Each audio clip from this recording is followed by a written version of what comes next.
as I said, um, this will be like the final Hildabrand bus line before I jump into MSQ. And at that point, it's just an entire road catching up to everything. And my friend obviously said that if I don't catch up by now, I'm gonna get slapped. So, yeah. Let me see if anybody is able to help me.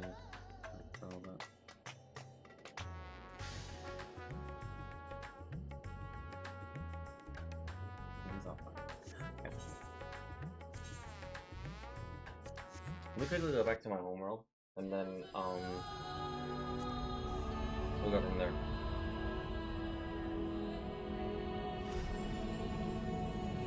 I don't know why it's defaulting to that.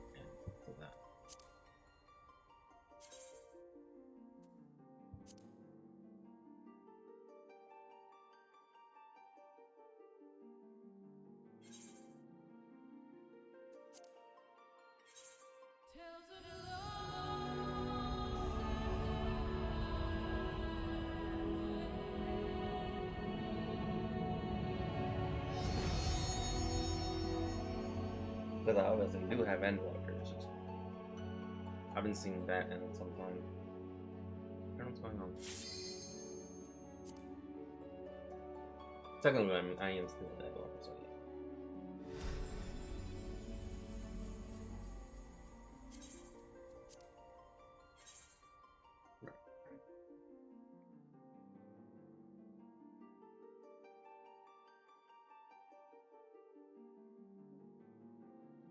But yeah, this will be the final Hildabrand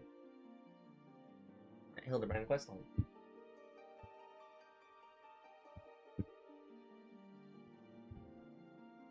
It's gonna take a little bit just to catch up.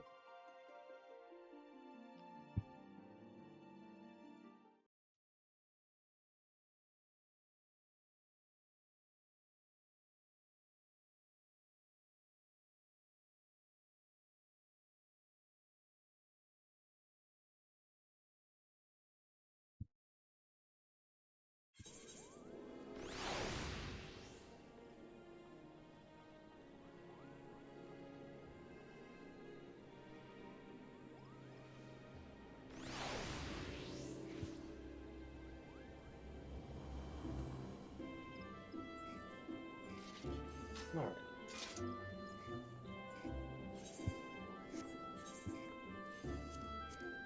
Sorry for the little delay that I was doing. I was busy doing the Hall of Novice, and I finished most of it except for Healer. Healer, I kind of know what to do as I am the main healer, but I might as well get it done just to prove a point. Anyway, we're not here for that. We're here for Hildabrand. The spectacle of inspiration. Dylan is ready to embark on another crusade for the truth.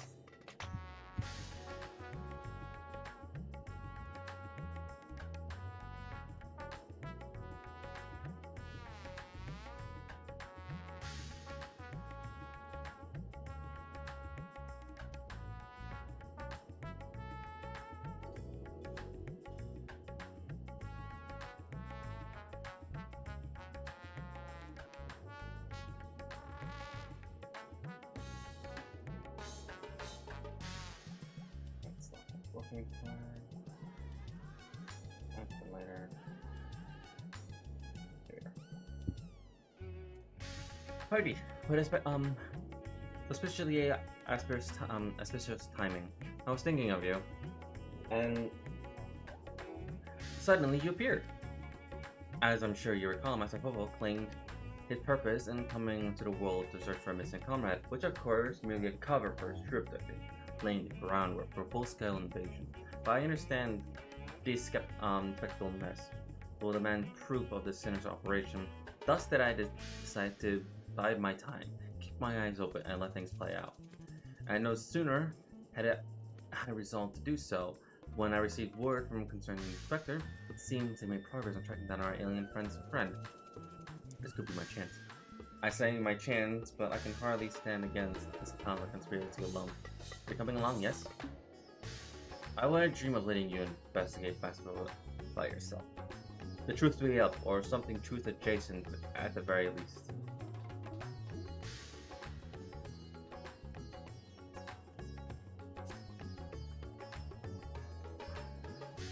Then let us be on our way. We're headed to Halkia's stand. Halaka's stand. And we don't want to miss even the smallest development.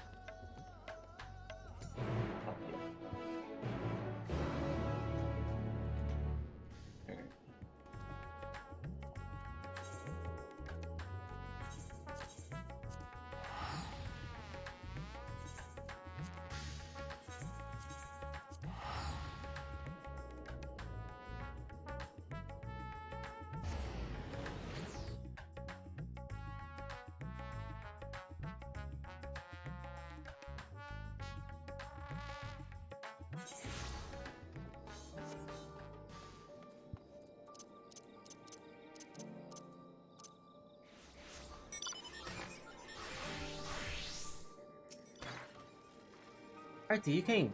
The new crew is back together. Oh, there's that fucker.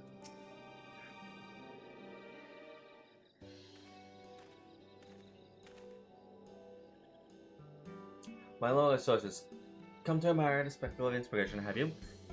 As well you should. Look, Master Poo, RT has come to help. Thank you, RT, you're too kind.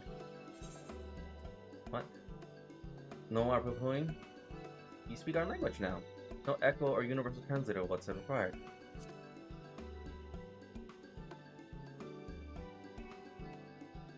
It was no great chore to master your tongue. The grammar and syntax is relatively simplistic. Such a terrifying intellect. What hope do we have to prevail against it? So, how did you narrow the search to this particular area exactly? Why? My tried and true inspector sense, my dear fellow. All participle and imperceivable signs pointed me in this direction, although they did neglect to include a precise location. For that, we must rely on another tried and true inspecting technique. Interrogation. Spread out everyone and question the locals of any poo-poo shaped sightings.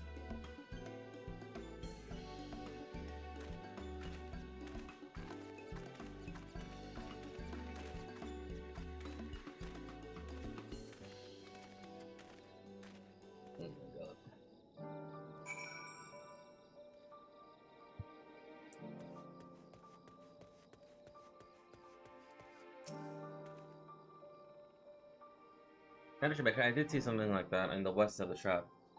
I am mistaken for a small child, but not the way it moved.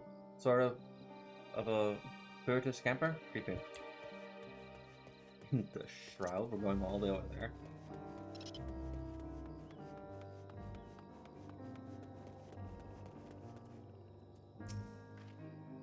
Oh yes, I spotted such a odd little creature in the jungle on my way back from the city market. Only it wasn't alone. It was in a company of a rather unusual gentleman. Sickly pale he was, and radiant in unpleasant smell. I feel obligated to keep my distance.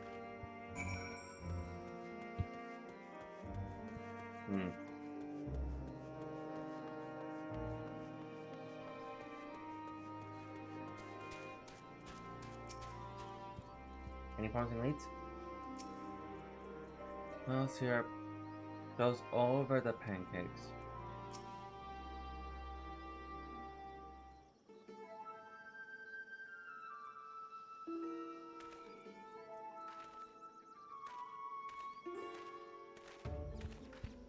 Artie, have your investigation borne fruit? Mine own carefully crafted queries have placed an individual of Master Poopa's corporation just south of the shroud. Mine says east, and then jungle. To the west? Your sources say? When around, there have been a few sightings in the jungle somewhere to the north. If we have sightings from the north, south, and west, then that must mean Master Poo has more friends here than he realized. I'm not that gregarious. I precisely one friend on this world. Could it be a doppelganger? No, too simple, too obvious. More likely the same alien wandering jungle have been spotted in different locations by different eyewitnesses. Which means we need to, can't believe I'm suggesting split up and search the whole area. A fair proposition. Very well then. Are we launching a search party?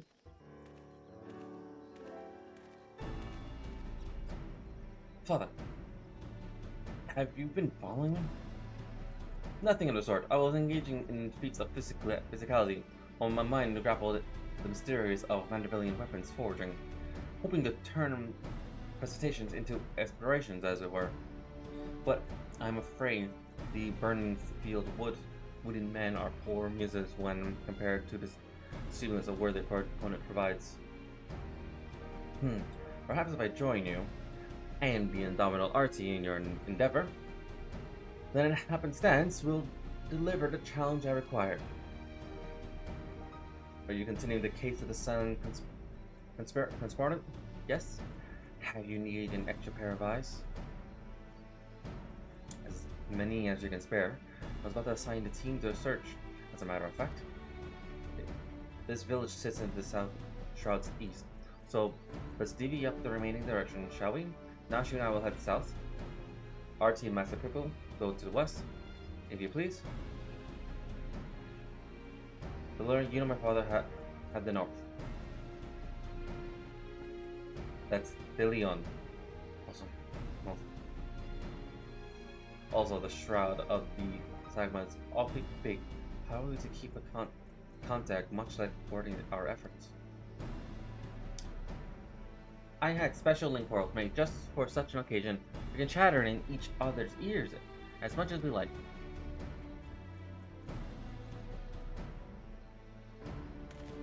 Are you mad? The Charlans will listen in on everything we're saying. Really?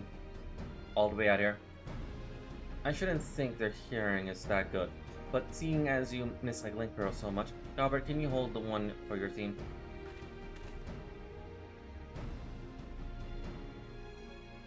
Link Pearls. What tremendous foresight. Now, let us proceed with our investigation.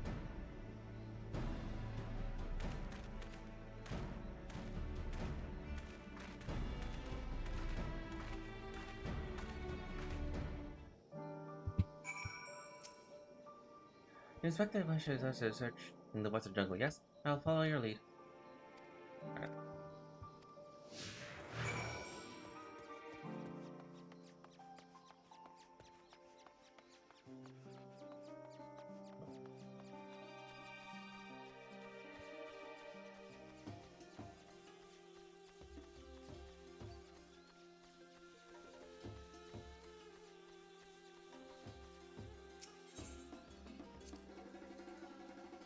Flowing river right at our feet.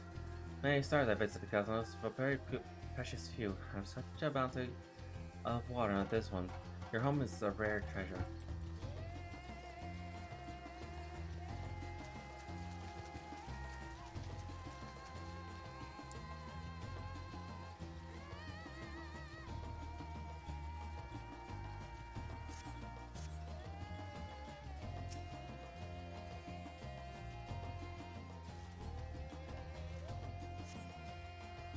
See no trace of my comment. But what are these black furry beings? Are they friends of yours? Fellow people of Atheris? Those are a type of Sasquatch, by which I mean no. Vaguely people shaped, perhaps, but not people. Not particularly friendly either. There is a greater variety of species than I anticipated. I shall have to collect more samples. Let's keep moving.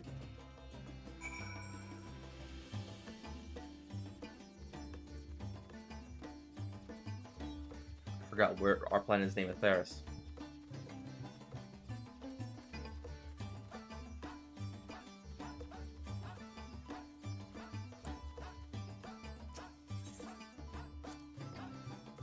The rock formations on this island remind me of my home star.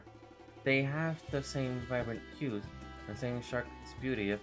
Um, but never mind that. We have a friend to find.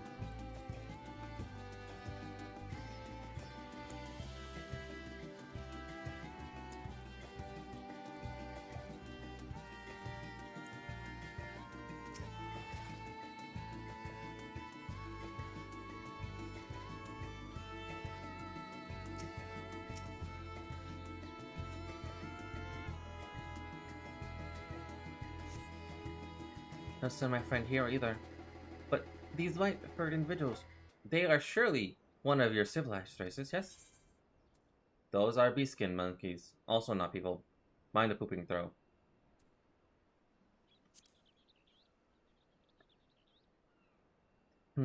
I find it difficult to tell the difference. One semi-intelligent life form is much the same as another. Well, never mind. Moving on.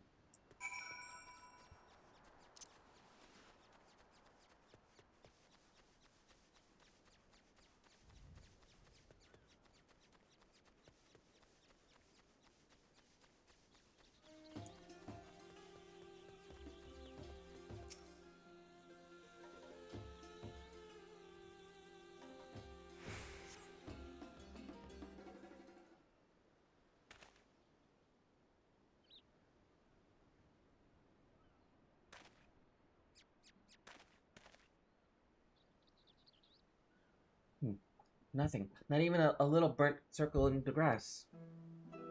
The friend I'm looking for, we grew up together. We were always together. We even shared the same dream to roam the great expanse of the cosmos. We worked hard and supported one another until we both had starships of our own. And the universe was ours to explore. How fleeting that feeling of triumph.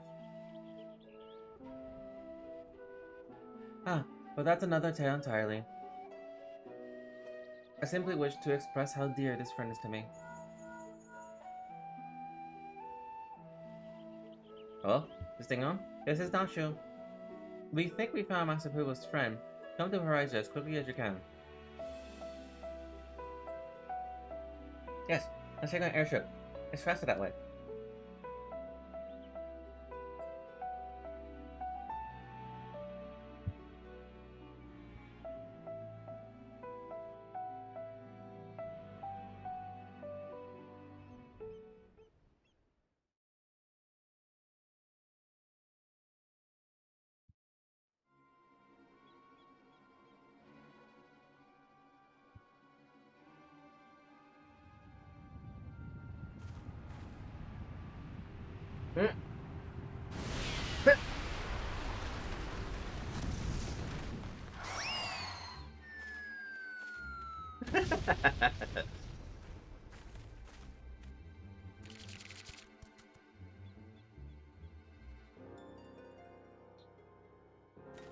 Hail, dear comrade Master Poo. We come in peace. Pray, reveal yourself.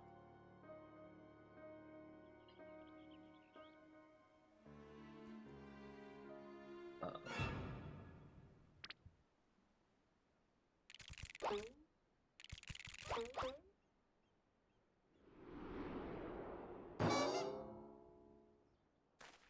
wait, you're the Mandalorians. I know that gentlemanly overlord's voice.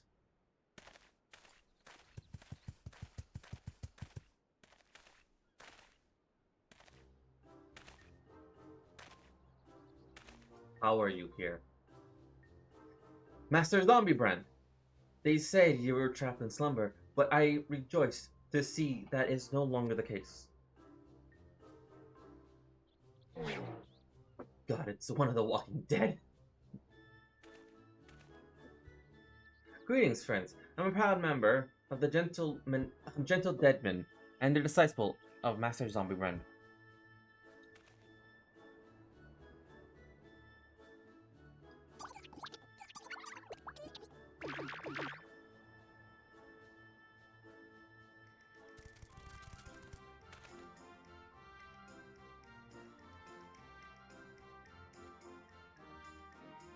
What brings you to Thanavir and the company of Lenosian's infamous vegetable menace, no less? Allow me to Allow me some few precious moments of your lifespan to explain. It was a time when the maggots in my skull grew restless and wiggly. Tales of spoiled seedkin terrorism in the region of Baja reached our undead fraternity, and so on their behalf I traveled far to recruit a rotten Mandagoria. After making his acquaintance, the pestering fellow wished to introduce me to his brethren, who he assured me was no less rotten. Thus did I make Thus did I make next for Lenosia, that I might extend a feated hand in friendship. When I arrived, however, I learned that one of their companions had been abducted by a strange flying vessel. That was a gentle dead man to do but aid in search. I turned to the Thundered Truth, the reliable bastion of supernatural remoraging, and lo and behold, an alien craft matching a seedkin's description has been spotted here on this isle. Needless to say, I embarked on a journey forthwith. One of our faithful readers, and I'm pleased to see that even in undeath, the hunger for truth is not wholly submine for the hunger for brains. So we find ourselves on the case of Misapported Mandagoria. This abductor will not evade my powers of discernment. Soon we will need a case to carry all these cases.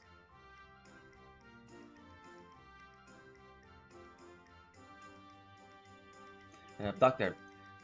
I have a feeling we won't need to look far.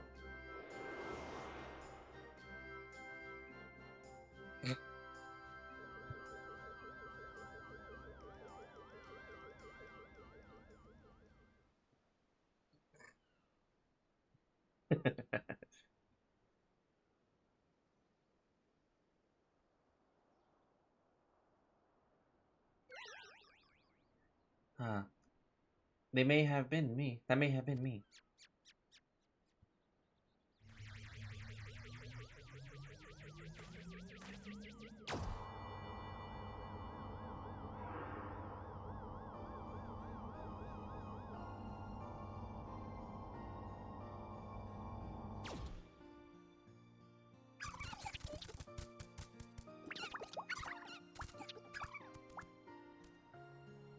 You forgive me for taking a friend.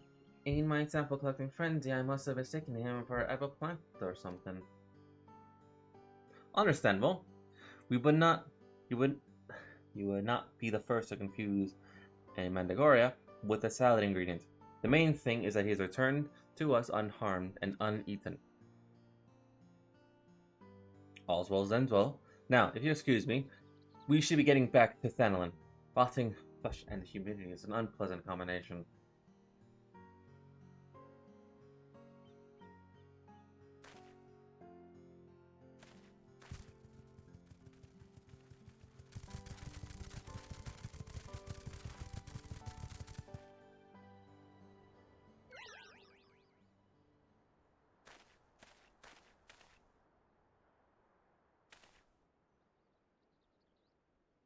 My apologies, Master Boo.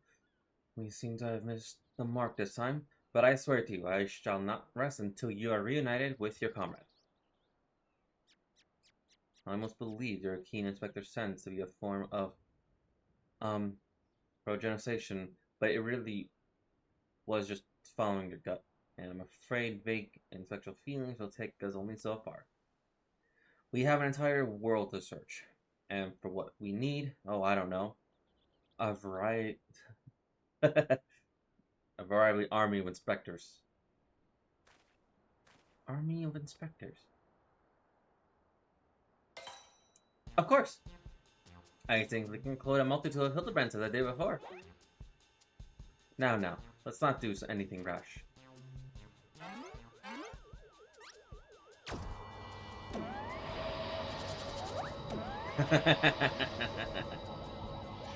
Wait, no.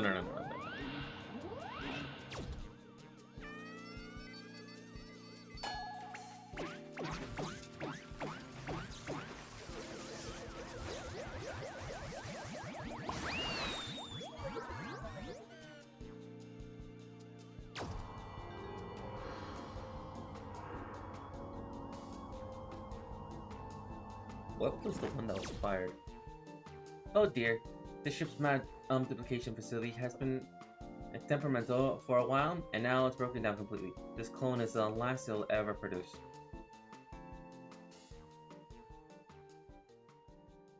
Wait.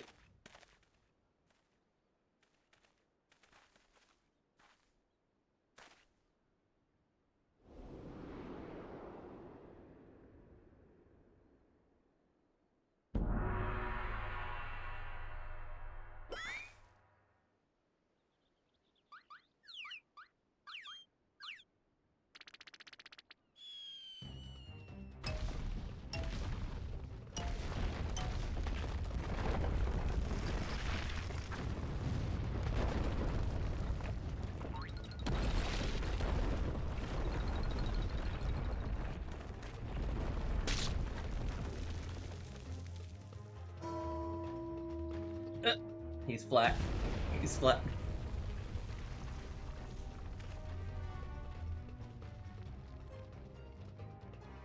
And he's pixelated.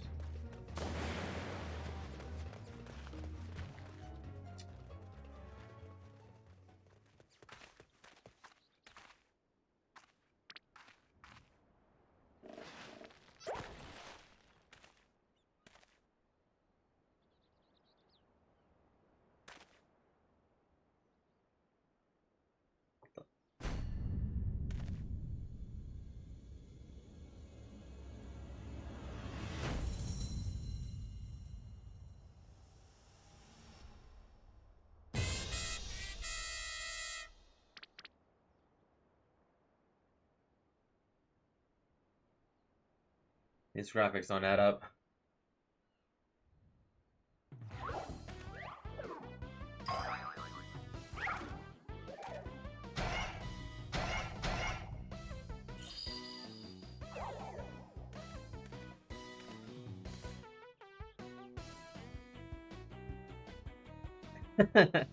My name. My name is Brandy Hill. Brandy Hill. Inspector. Brandy Hill. Why is he so blocky? The cloning process must have failed partway through. Allow me to euthanize this abnormality.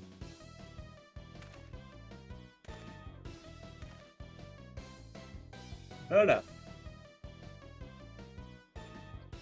Let's not do anything rash.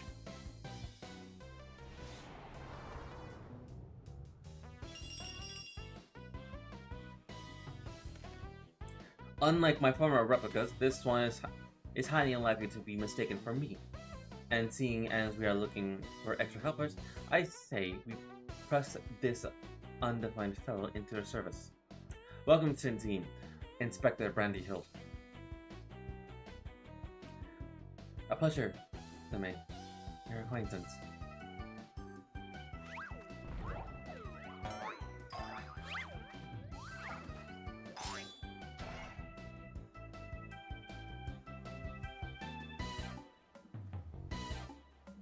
Yeah, let's please fix all these stacking pieces.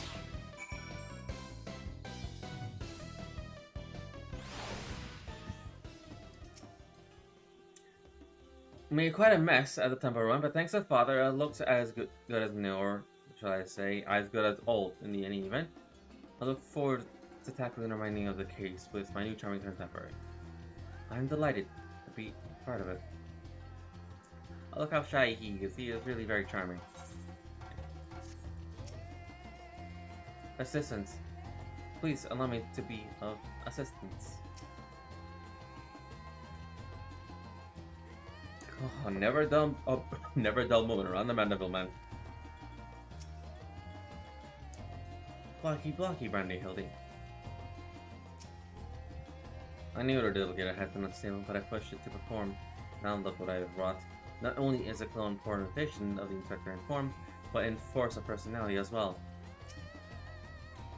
Blocky though as the Inspector may be, that massive people could easily attempt to replicate a living thing. Thinking, being alien technology is so advanced, I can scare such different in form of magic. We made quite a mess of it. Yeah, we did this.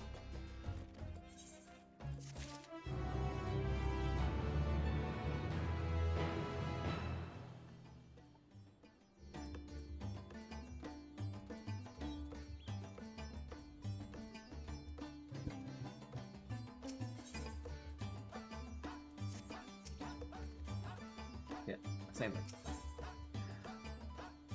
And unvirtuated Hildabrand seeks to resume the search for a Pupu's comrade. An unexpected but invaluable addition to our ranks. With our number thus bolstered, I can say we are ready once more to dive into the fray.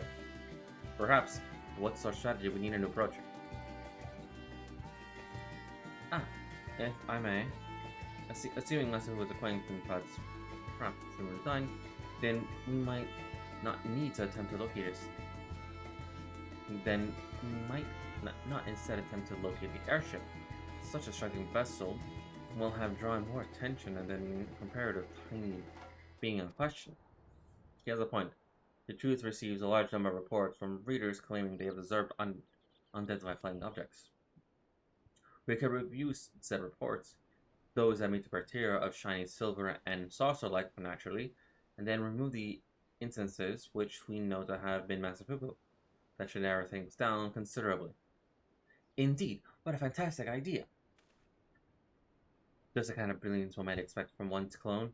I was about to make this very same suggestion. Well done, Inspector. I hope you never resent my bounds. I am but a shadow of the original, after all. I have a stack of backed issues stored at the warehouse I use in the city. Who can help me shift through them and cross the sightings that were definitely him, shall we?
Dorian has taken us a pivot to peruse his stores of past publications. Let us enjoy a brief interlude until they return with the results of their investigation.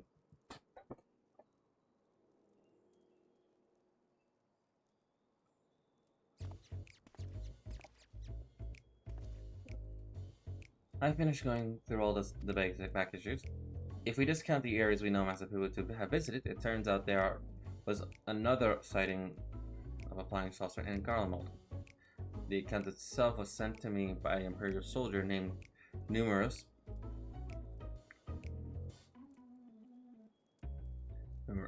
Numerous, who appeared to be a loyal fan of the Truth. All the way from the Empire. Your publication was impressively wide reach. Our audience has been a universal, after all, desire to know the universe, the unknown, transcending all borders and creeds. The saucer was spotted during the Imperial War succession. Beyond that, there was no meaningful details. Then we must visit this soldier fellow in Garlemald and wring him from the entire tale. I agree. This is our only lead, and we have no choice but to follow up on it to Camp Broken Glass. How do you? Alright. I probably filed that information.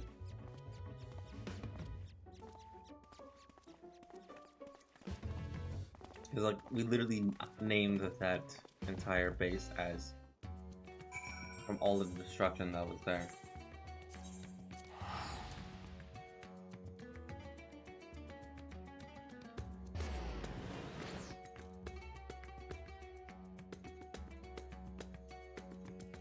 I need to get another 120.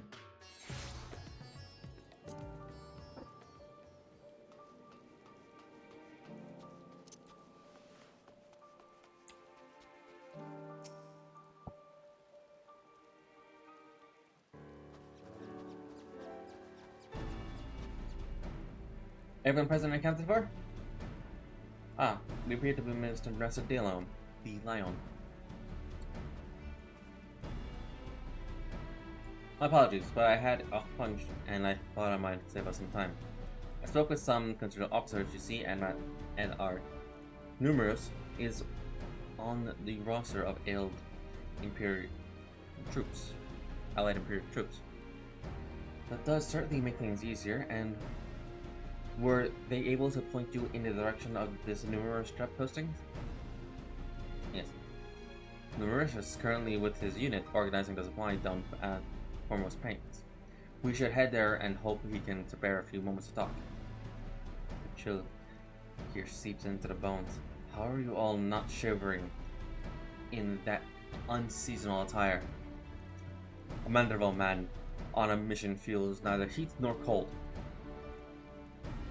I'm not sure how one's frame of mind can overcome the reality of frostbite, but then again, reality always seems to relevate around the Mandervilles.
Not paying attention.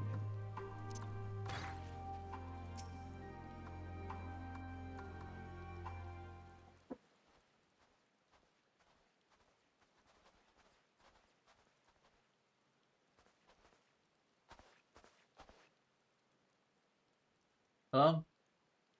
Is there a numerous there? I am De Leon, the editor-in-chief of the Tenlin Truth. I've come to follow up on your eyewitness account.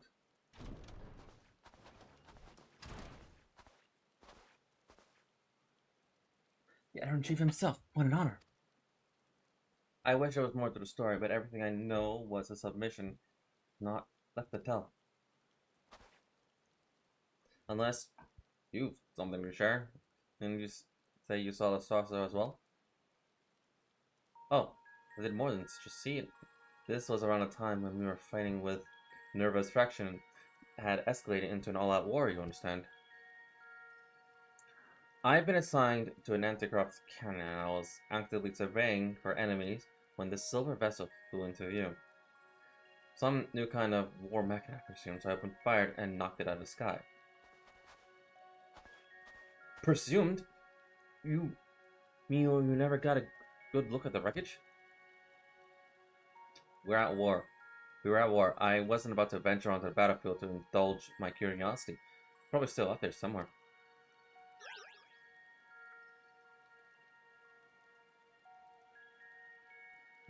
We have to find that flying, or should I say fallen, silver saucer. Do you have an idea of where it crashed? Not an exact location, no. Then we best have the gods' own luck. Garmund's capital region encompasses mounds and mounds of icy wilderness. If I may, do you happen to remember the approximate speed and bearing of the saucer, and the position and firing angle of the cannon? More or less, I think. An outsider without a head for numbers wouldn't be long for the profession.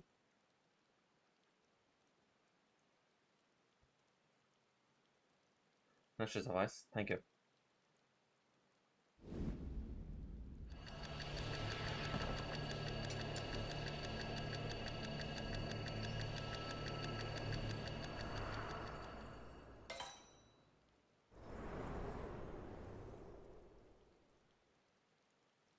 I like this Hildabrand.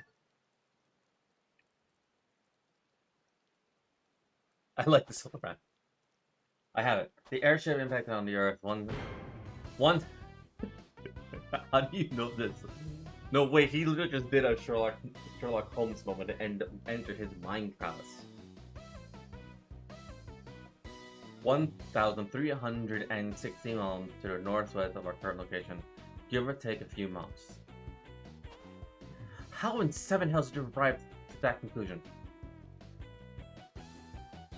Elementary algebra, my dear Delion. Assuming the craft belonging to Master whose comrade is of similar construction, determining its trajectory is trivial. Can we keep him? My brilliant clone, ladies and gentlemen, I was about to offer that self-same conclusion, but once again, he has beaten me to the punch. Alright, for Inspector Randy Hill. I seem to have stolen my, Vegeta's thunder. My apologies. 1,360 or so miles to the northeast of here. That improves our chances of our search from near hopeless to rather hopeful. Let's go and find this fallen saucer. Can we please keep this Hildabrand? Like, please.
Had someone thought of the record of the wide speed and direction, I might have calculated the crash site to be nearest. Instead.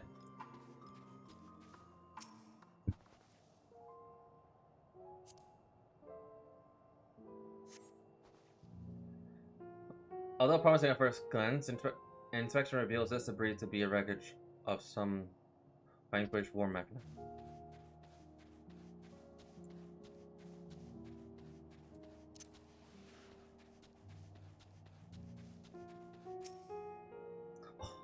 Such an invigorating climate.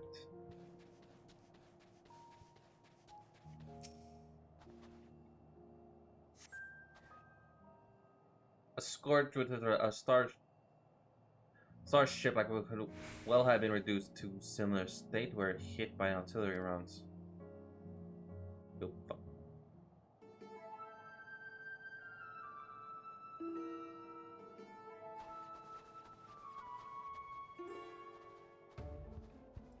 What have you found there, Artie?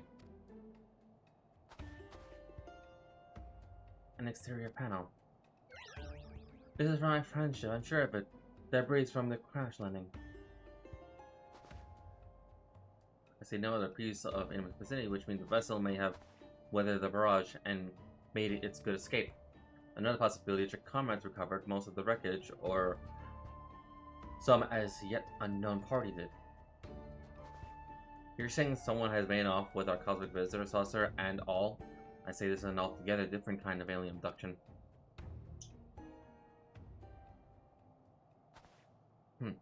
Has anyone seen Nashu?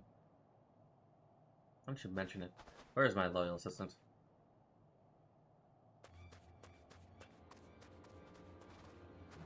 Help! You have to help my beloved Nashu. She's been kidnapped. Someone claimed to be an agent of the Dr. Logan came and took her away. He told me to tell you, and I quote, "If you want your precious companion returned alive, then RT must present himself to the Tower of Babel, specifically the Magitech Servicing Facility. Don't forget that part." The gall, the Terminus, the audacity! My stalwart aide spirited away under my very nose.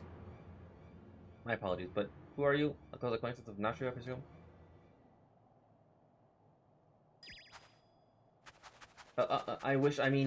I just happened to pass through this snowfield, and I'm a snowflake inspector. You see, no two alike and all that. Anyway, enough about me. You need to go save Miss Nashu.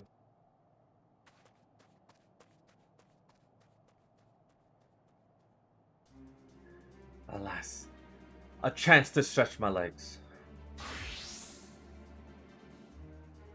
What say you, my son? Shall we get this rescue mission underway? Indeed we shall.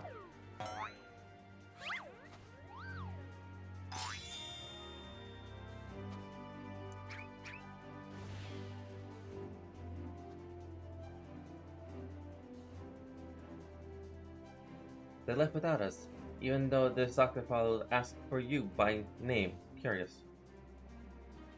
Oh god, start cleaning up our time.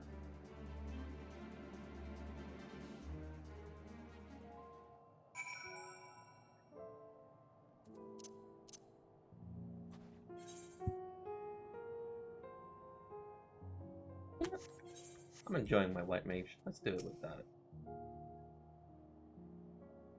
I've collected what evidence remains of the crash, but solving this mystery will have to wait. The case of the abducted assistant's calls.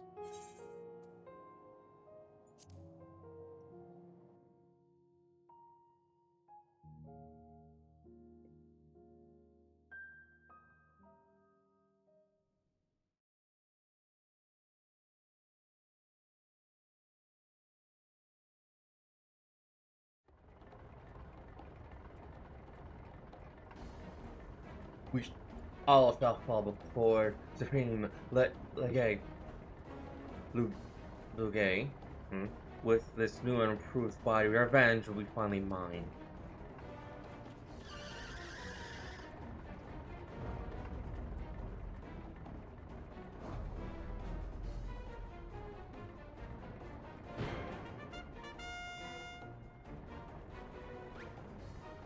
You were released, Nashu, this instant.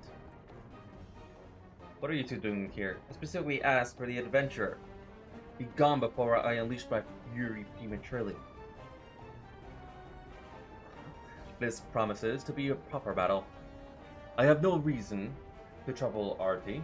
We shall tackle this menace as father and son, the mandible man, together. Agreed.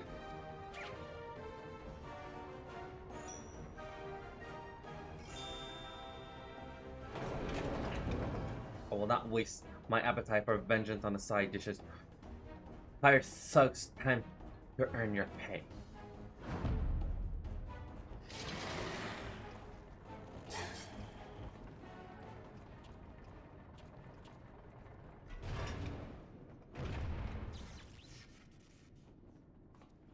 Oh, a little warm-up before the main event. Get them!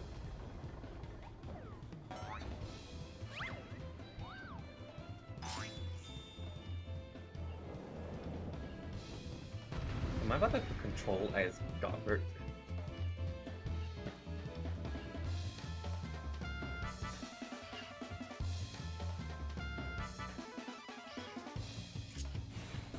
Oh my god.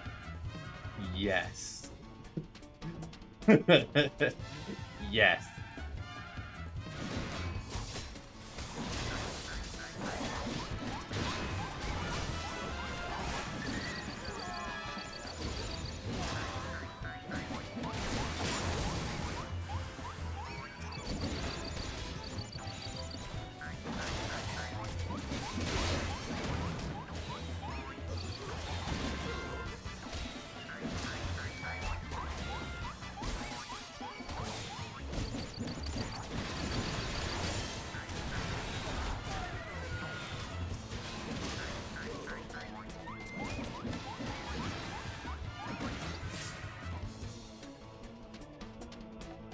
Your lackeys were found lacking.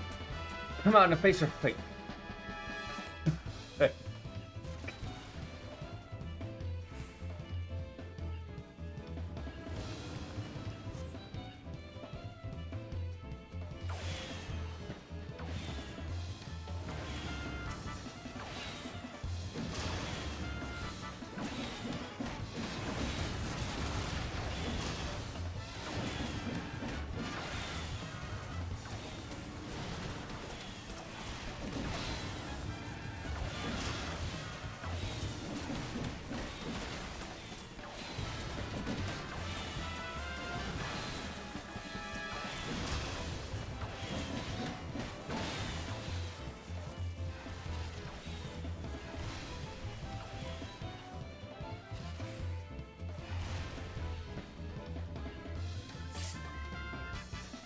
You survived my missile?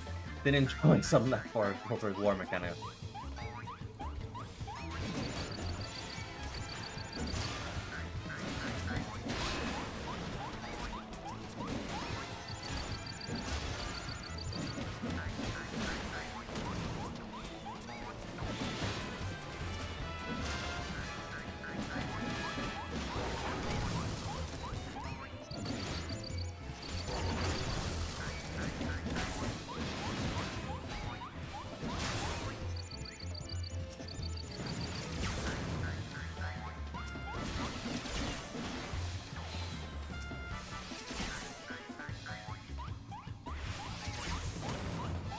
It does matter. Okay.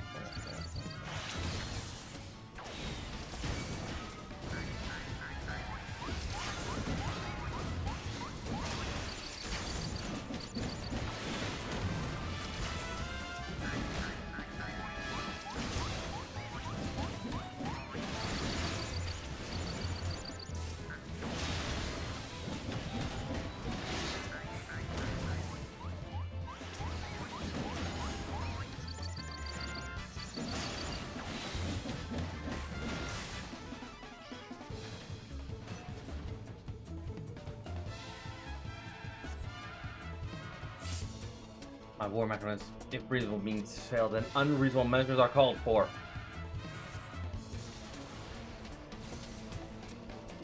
Send back Hildabrand.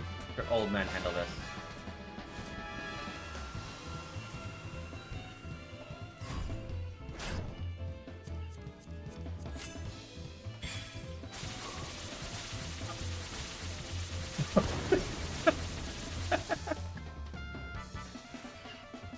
And I was just getting started.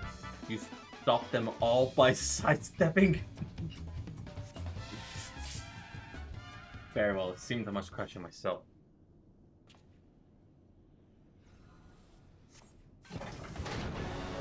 Oh ho! Finally decided to take us seriously.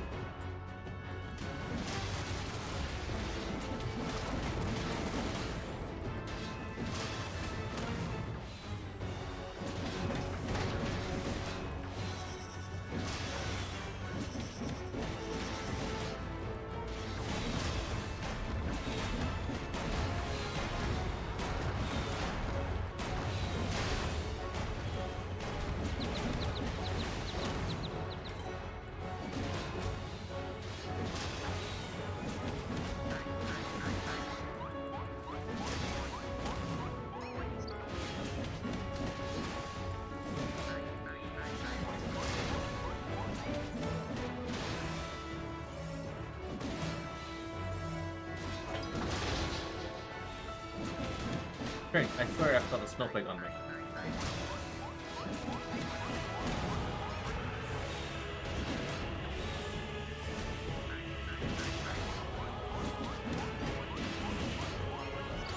The Manderville spirit.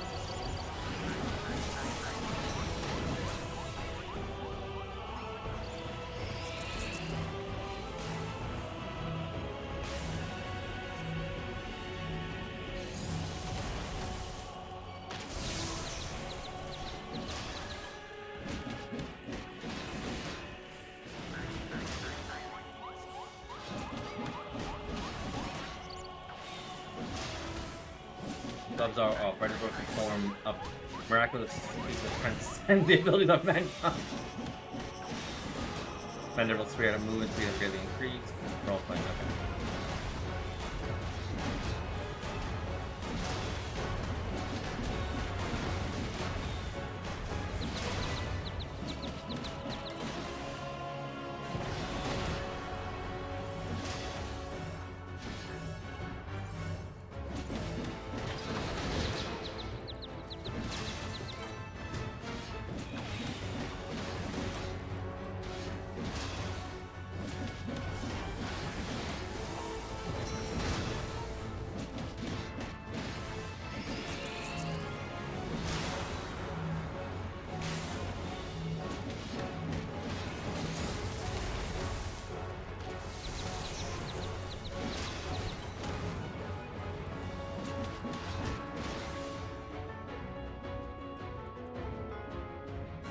Force my hand. I'll bring this plate down on your heads.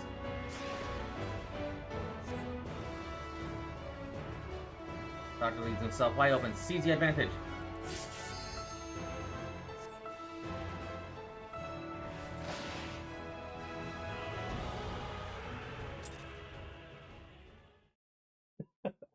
I love this. I love this.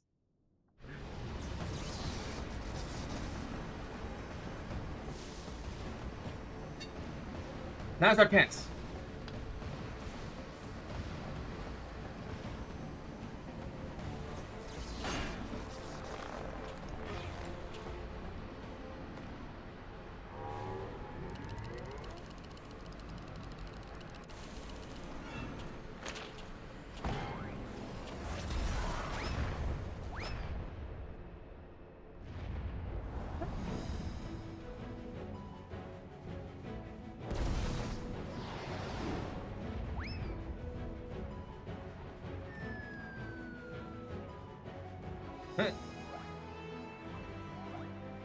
What are you doing?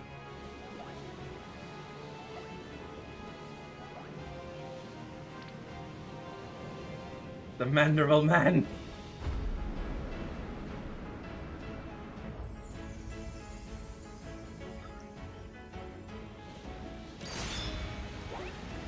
Victorious again! Mandible Manipulation Bonding Overdrive.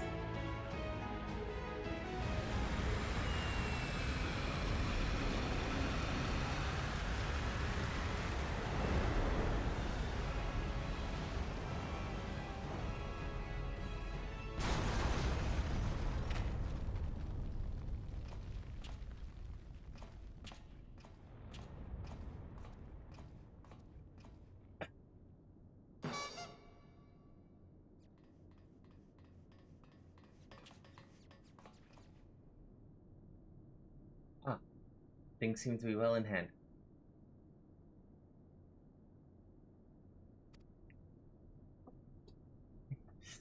Don't get ahead of yourself.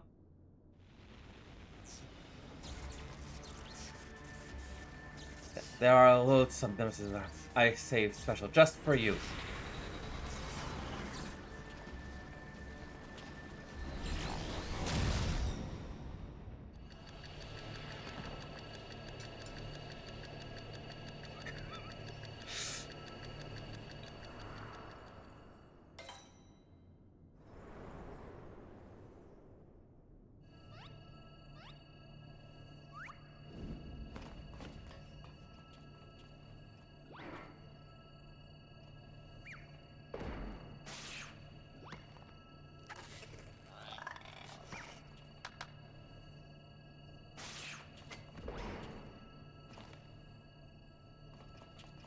Did he just stop time? Or like... okay.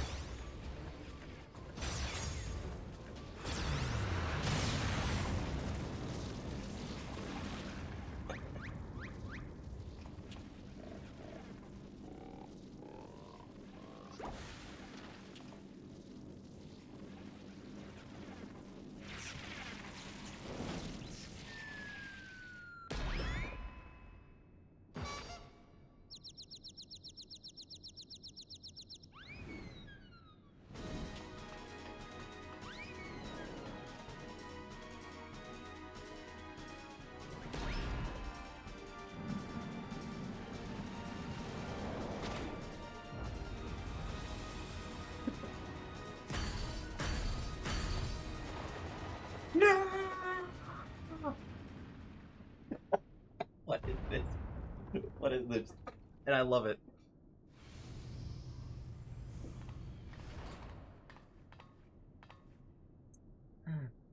That was a lovely nap. Huh? Did someone build a Magitech servicing facility while I was asleep?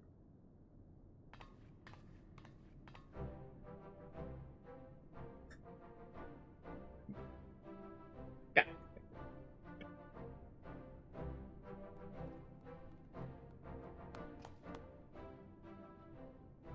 Nicely done, Inspector Hill. Once more, the clone has put the original to shame. Inspector, please. I am but a pale imitation of your ideal.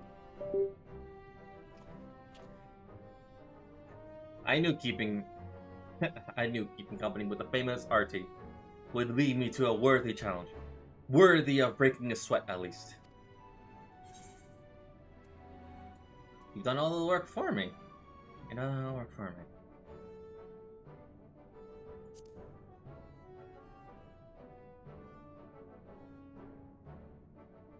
Work? This? 'Twas but a playful skirmish compared to your usual do-or-die dilemmas. Yeah. The villain is vanquished and Ashes returned to us safe and sound. I say we head back to Radhaton to regroup and rethink our position.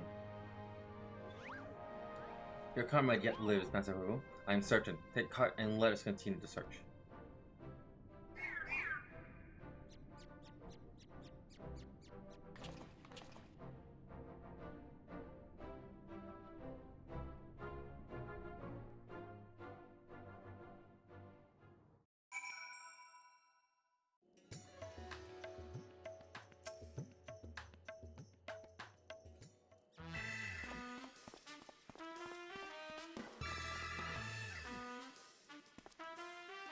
To Garland and back have we journeyed, yet this is the beginning of the case of the silent correspondent. Come, my friends, we shared our saucer we secured. Shall we lead us onward to new discoveries?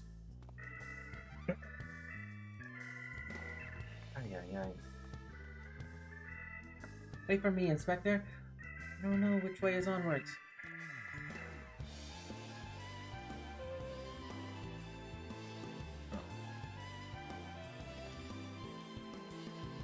I should follow him, should I?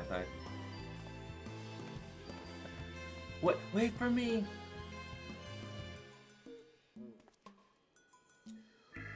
That bracing melee was just but a contingent urgent order.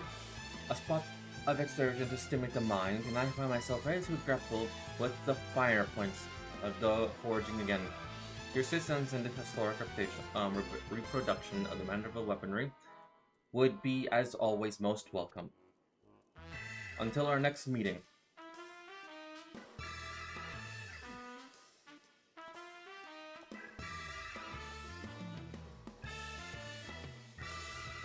Thank you for assisting with my investigation, Archie. Once again, our travels were rife with exploitation phenomenon, and yet I am no closer to exposing people with well-concealed conspiracy. He will slip up one day, though, and you and I will be there to catch him.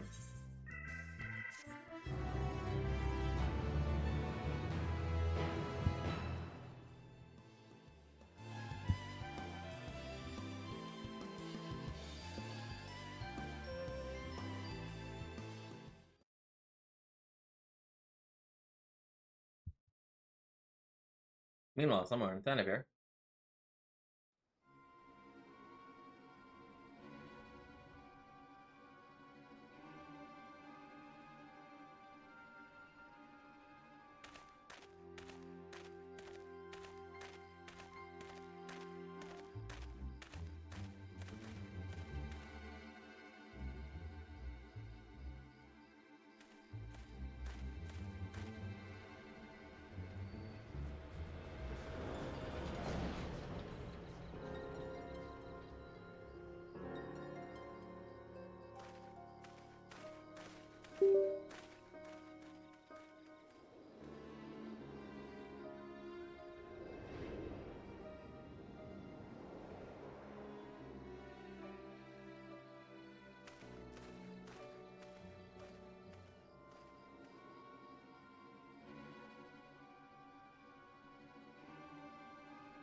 You took my coin, and you failed.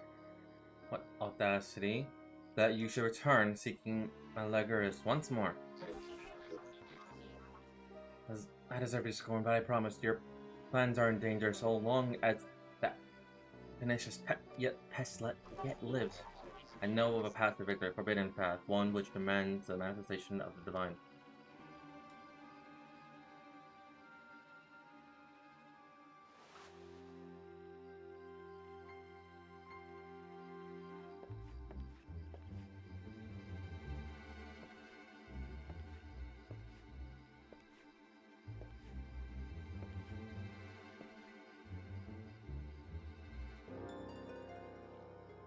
You have my attention.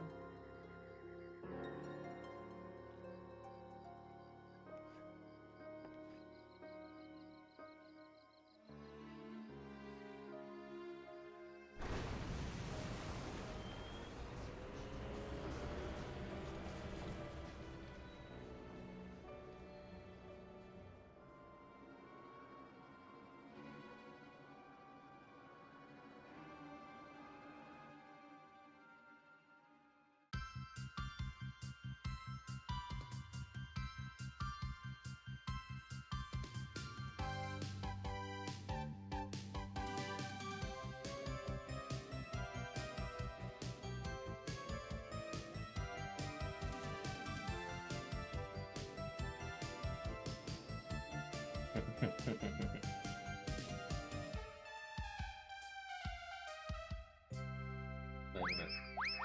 There we go. I was like, wait a minute.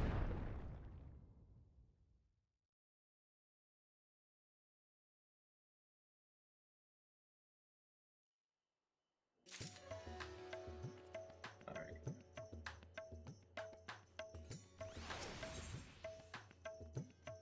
By agents unknown, the Leon is trembling with barely contained enthusiasm. Artie, did you resume our investigation? I know I am. Do you recall the scrap of alien starship we recovered? Well, Inspector Brandehill has employed his unsettling calculated capacity to excavate the damage to the whole greater hull, and has concluded that the vessel would be incapable of flight without extensive repairs. More likely, the scenario then it is some unknown agent made off with this starship wreckage, along with Pupu's acquaintance. Fortunately, I have a fair idea of who that unknown agent might be. After all, there is a singularly shadowy cabal with a history of concealing extraterrestrial activity. Actually, let's head over to the commune first. The inspector and the others are staying in a dwelling there. I'd rather not explain myself twice.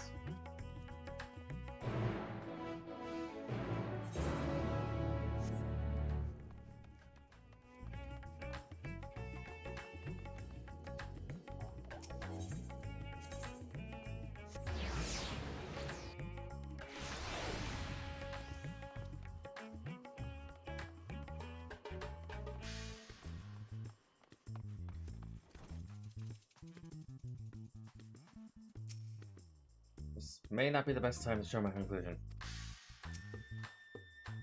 Most terrible development.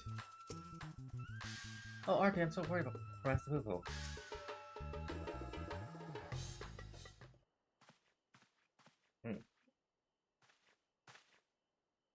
This horrible misfortune, Artie. Calamitous. Even poor Master Pupu has fallen gravely ill.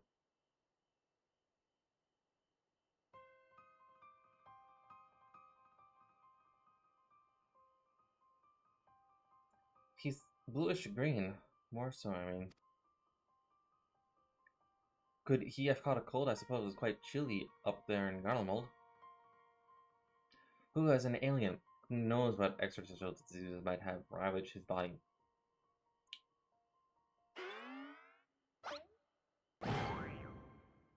Naturally, the lights are the best medicine for whatever ails you, as the inspector himself can attest. Good gods, Nasha, you'll blow our hostess domicile to pieces. Put them away.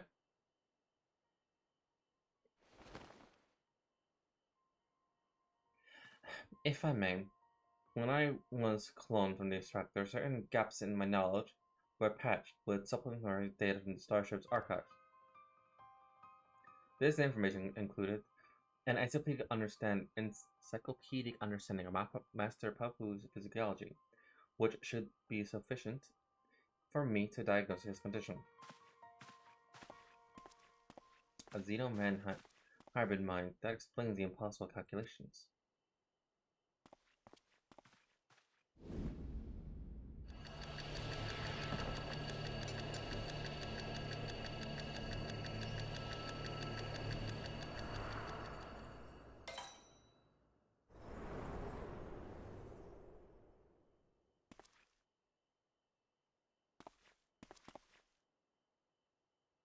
Ahead, Master Pupu is affected with a terrible case of the common cold. No, strength. As a visitor to the Ferret, Master Pupu has no prior exposure to our maladies. He is thus particularly sensible to an infection and more likely to experience severe symptoms. It's just an extra mind. We will set aside the case until we have nursed our sickened companion back to health. Even if it's just a common cold, isn't there a risk that our medicine do him more harm than good? They almost certainly would, based on the results of my analysis. However, I believe I can synthesize an effective remedy. We need but gather the ingredients. Then, ingredients you shall have some. What are we gathering exactly? Most of what we need can be required from Master Pupu's collected samples. Otherwise, there are only two which we lack. First of these is the liver of a giant tortoise. A simple organ can be extracted from one of the capacia which wanders salt winds welcome. Slaughtering a monster's opponent sounds like a job for our team.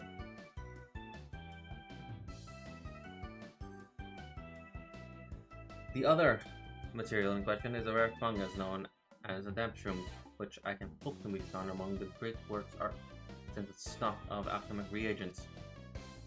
Very well, Nacho, the lion, and I will scare the alchemic shelves. Meanwhile, I would ask that you remain here and keep an eye on our ailing patient. Inspector Van Hills, you're so much an expert in all things manager. I wouldn't say an expert. Simple conclusions with simple observation, nothing more.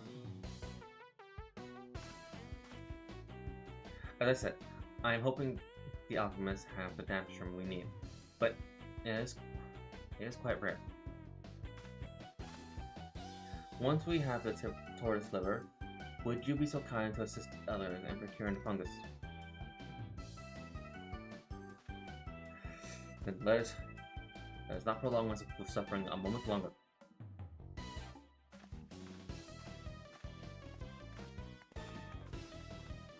Seems you have a job to do. Further discussion of the abduction will have to wait.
I linked it already. Must have forgot.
Okay. I should see him more. Who knew a lampshade would be so difficult to find?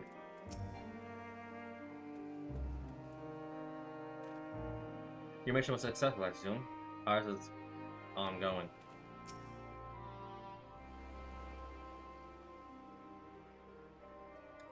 Ah, Artie, I have every confidence you would bring us to deliver. Alas, the Daxrum yet eludes us.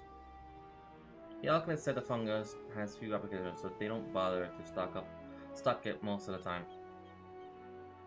And I must put my keen inspector senses to work. Stand back while I attune myself with the essence of the tank.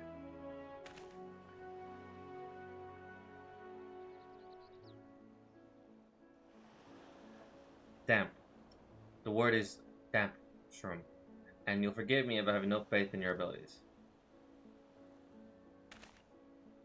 'Tis close, my friend, and getting closer and closer even as we speak. I hear you folk are in the market for damp shrooms. I might have some to sell if you're interested. How? We certainly are, my fine fellow. Right then, if you give me a moment to retrieve my goods, you can finalize the transaction up on the perfumed rice. Was it a genuine clairvoyance or sheer coincidence? I'm not sure anymore. Though, in all fairness, when it comes to Inspector Hildabrand's preternatural perception is one of the least baffling talents. In any case, we should hurry to rise and take this man up on his timely offer.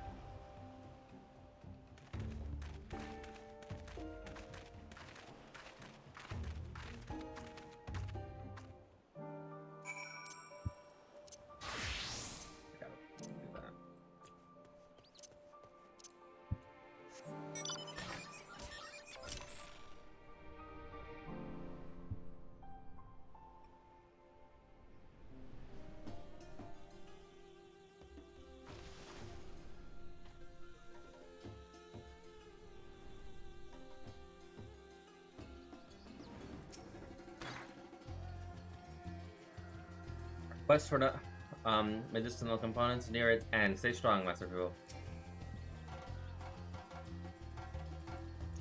I wonder, does this not strike you as such convenient, if not contrived? The inspector saved the day again.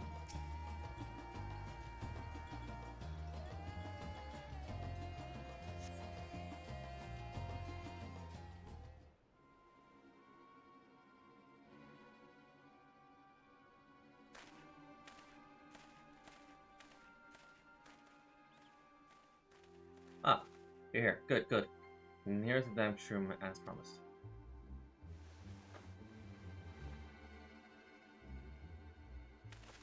Oh, glad for your assistance.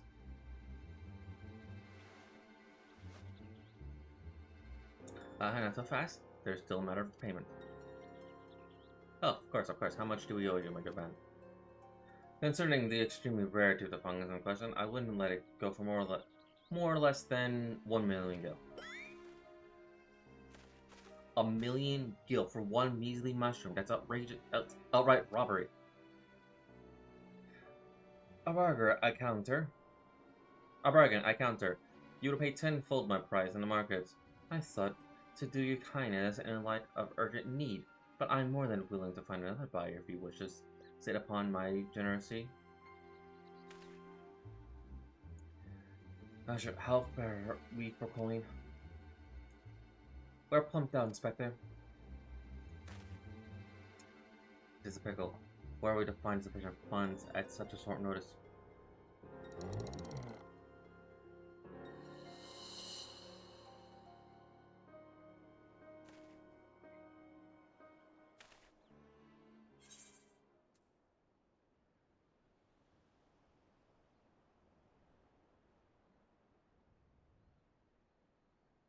Spent my savings on return to oblivion.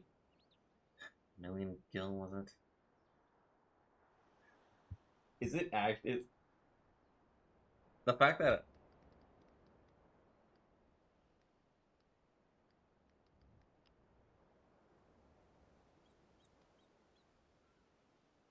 Oh my god, hang on. I want to see.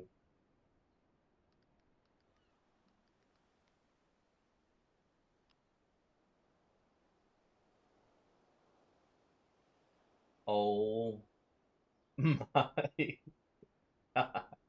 Return of Oblivion. He's almost now almost like 2,000,000.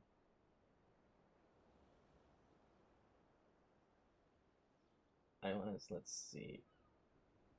This is of all time, so yeah.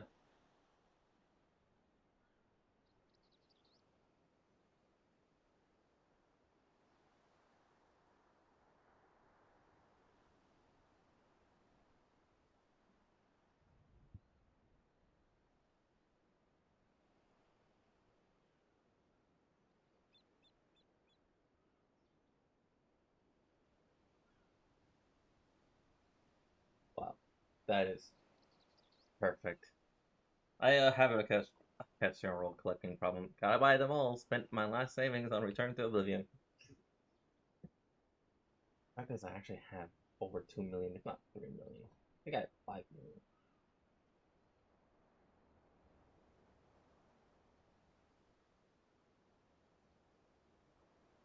Oh, it's Shiba.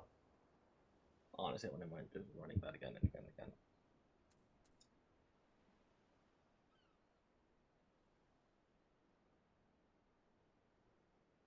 Just do this one. Perfect.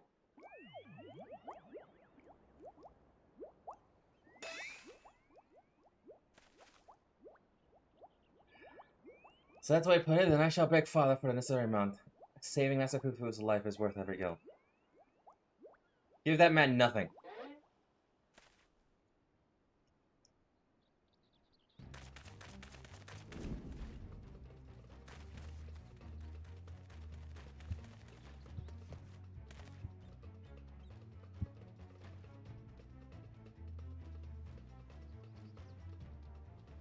You have you now, deceitful scum, your swilling days are over.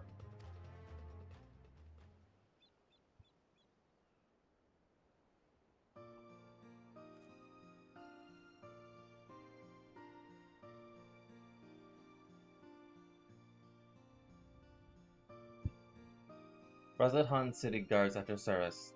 We received reports of this man's special activities and have been keeping a close eye on him ever since. Damp shrooms is rare.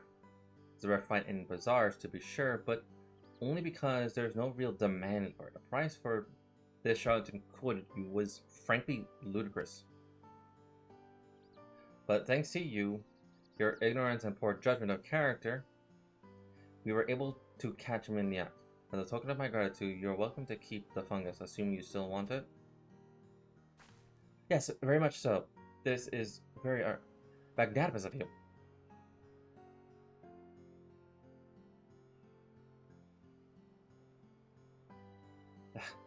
You think I enjoy tricking fools out of their coin? If that bastard hadn't declared my job redundant, I wouldn't have needed to stoop so low.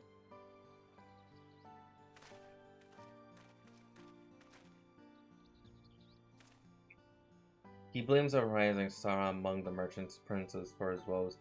Hundi, I believe that his name, purchased the trading consortium where the man was working, which led to a reconstruction of the hierarchy, put a lot of people out of work. I know that name. Something about the acquisition of the deal has gone sour. Father was willing to sell him a slice of Hannah's prize, I think, but balked when the man offered to buy our family business in its entirety. Truly, there is no telling how deep the coffers of Hunter's eye are, nor do any know the secret of how he amassed such a kingly wealth so damnably fast. There are worshippers, though, and he solved alchemy's oldest and most legendary problem: the transmutation of base metal to gold. Unlikely to say, at least. But whatever the source of Anthony's riches, he shows no reluctance in spending them. He bought a historic temple to serve at his home, and commissioned a private airship among other extravagant expenditures. Nice for some, eh?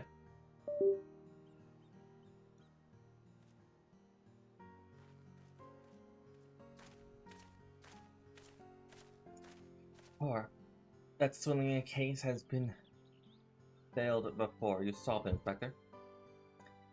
All in a day's work, my dear Dashu.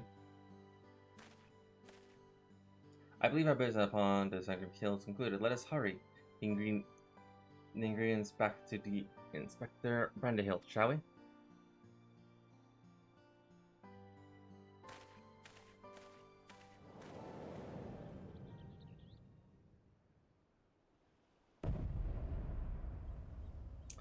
I may have modified his lordship with the secrets of divine manifestation, but thus stench of failure yet clings to me. I must redeem myself in his eye. My crushing, most hated foe.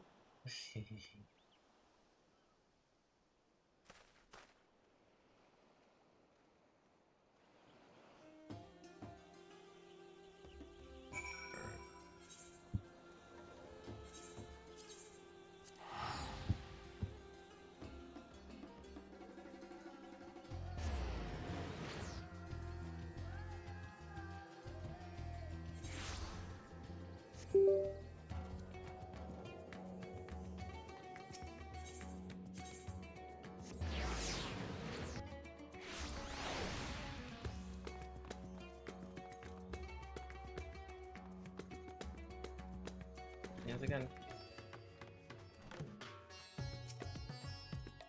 Inspector Brandahill tells me you have delivered to go along with the Hildabrand tells me you have delivered to go along with his nephew.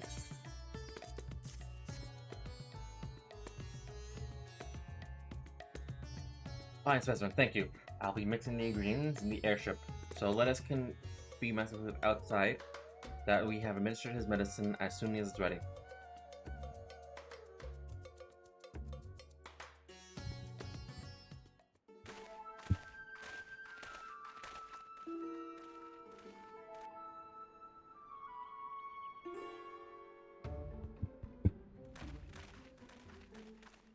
This should be sufficiently remote.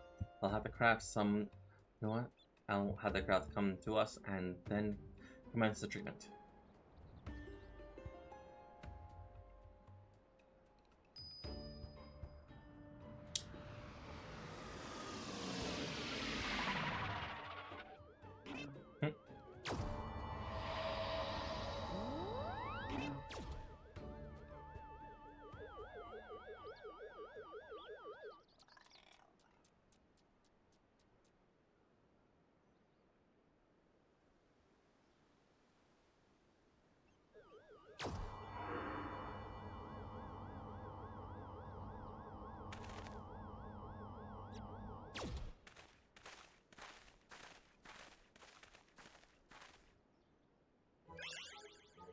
Feel so much better. I cannot thank you enough.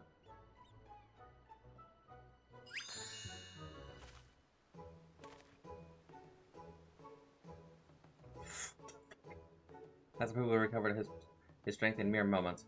It would seem his powers of recuperation are just as advanced as technology. I came here from another world, a stranger you've no cause to trust, and yet you treated me so kindly, and the people of the star so very welcoming. You are a dear friend now, Master Boo. It is our pleasure to help.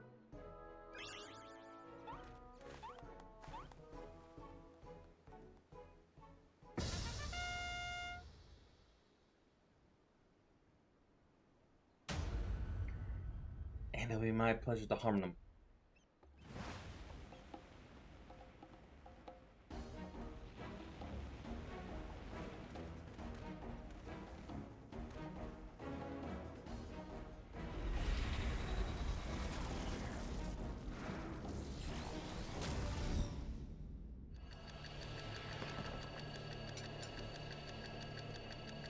I love this.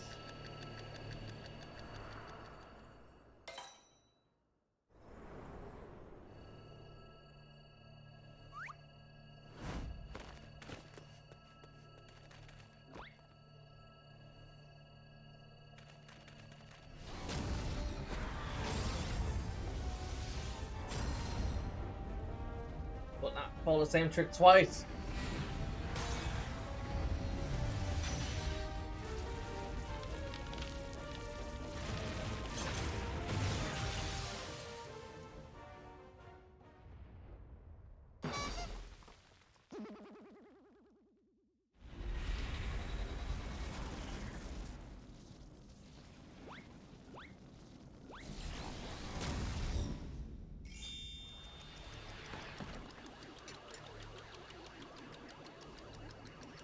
Hmm.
Worms taste my full power.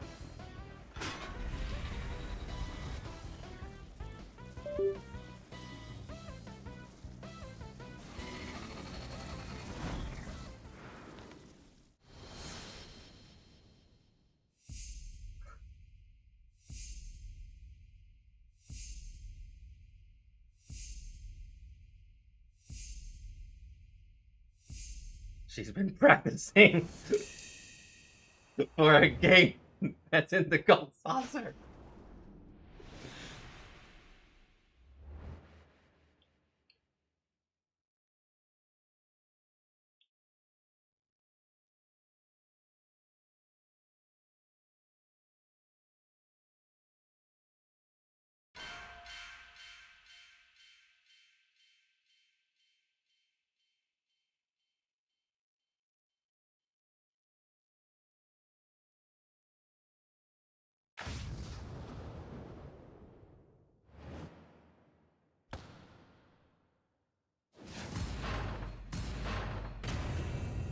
Yeah.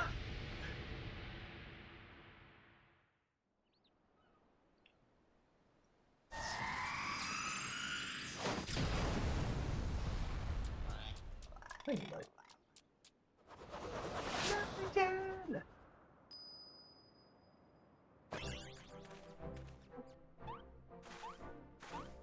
We literally played basketball with one of those spike monsters.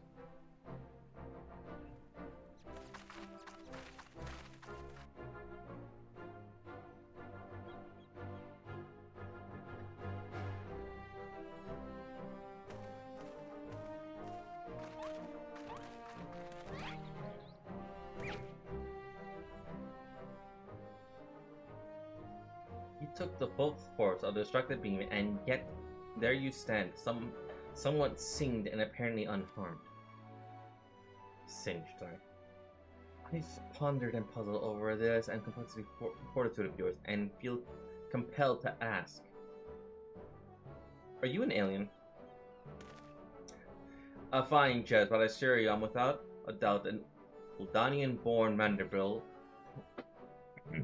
of terrestrial human stock. He's Hildabrand, agent inquirer and inspector extraordinaire. What more do you need to know? Where to even begin, but never mind. We have more pressing matters. Such as locating Master Pupu's missing comrade. It's time we reopen the case of the Sun correspondent. Yes, exactly. And I have a firm theory as to who it was that took the wreckage and its erstwhile pilot.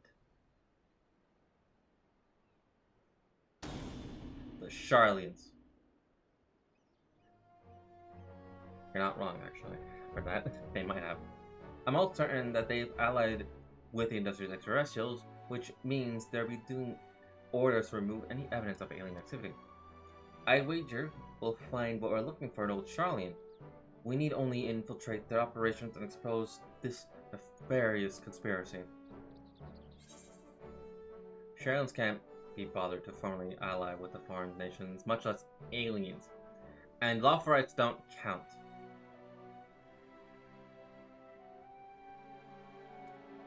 Trust me, they sooner flee the star than attempt to subjugate it.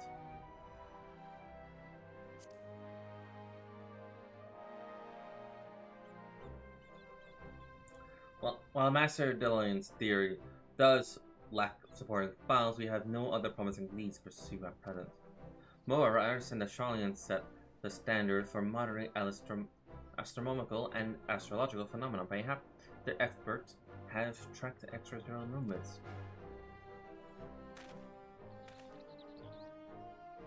I've spoken out of turn. Please forgive my presumptuous. Nay, my friend, I too sense our path pointed to the Isle of the Archons. Pack your bags, everyone. We'll leave for Charlian immediately.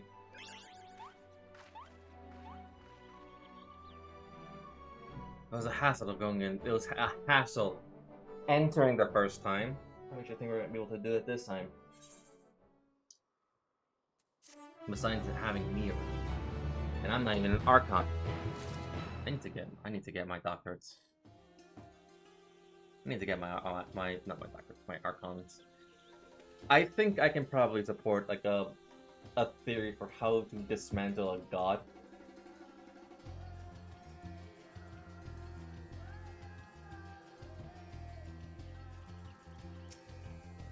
My calculation have failed, my companions did not.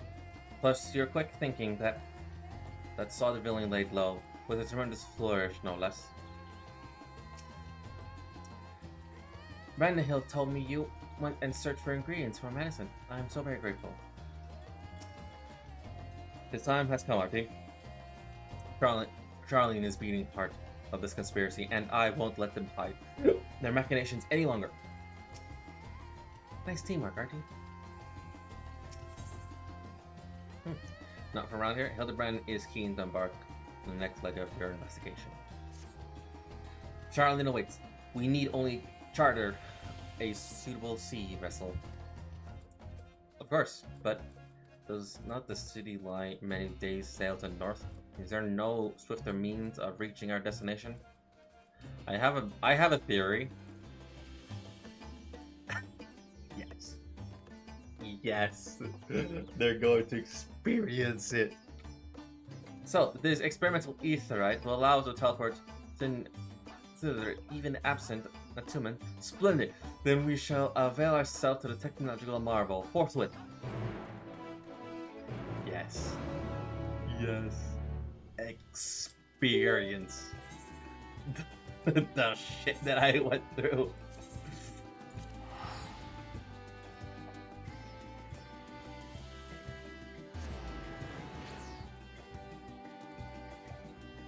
since I've already priorly attuned to it, I can just teleport to home. I just gotta pay the ether currency.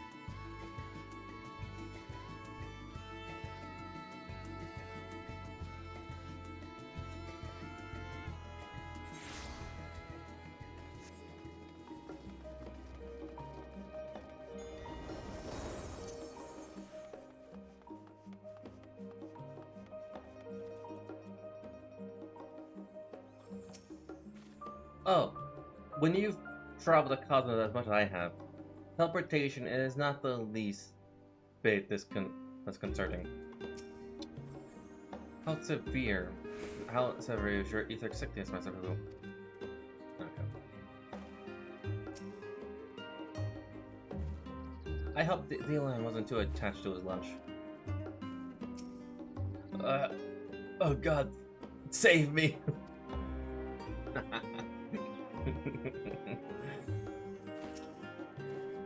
So this is the city of learning. A sophisticated gentleman should feel right at home here. I did realize something. The scions are here. I swear to God, they better not run into you, get lost. How are you all not stick to your stomach?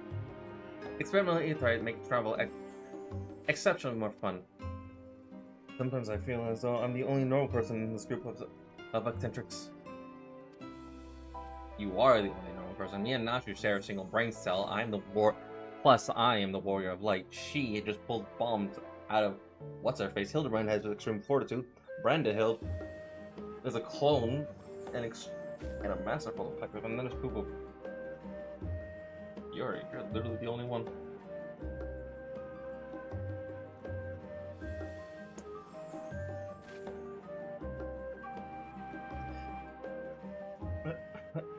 This is not the time to succumb to nausea, not here in the belly of the beast.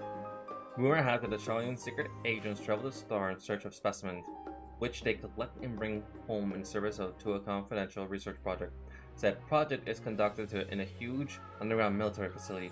If we're to find answers, that's where we need to look. How do you know about this? Secret agent? You mean Gleaners? Labyrinthios? Not military facility. I say, this Labyrinthios sounds promising. I say, head down there and make inquiries as to the whereabouts of our missing alien friend. We simply take a lift in a hollow artifice, yes? Then let us be on our way. They don't let anybody in there. Okay.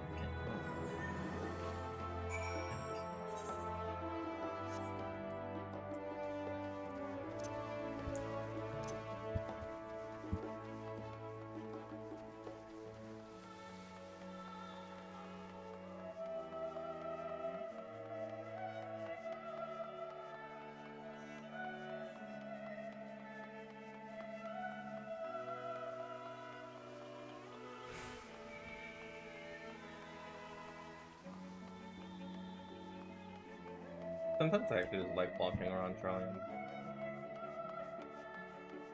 That'd be quite nice.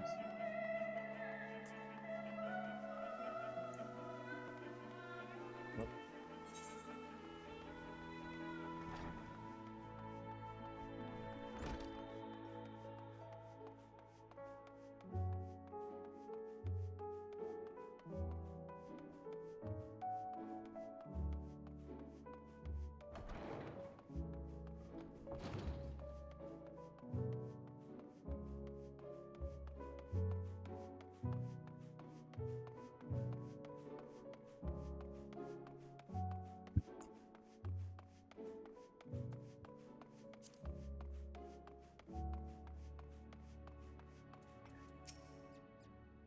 What a beautiful architecture, shining as one of your more advanced civilizations. Yep.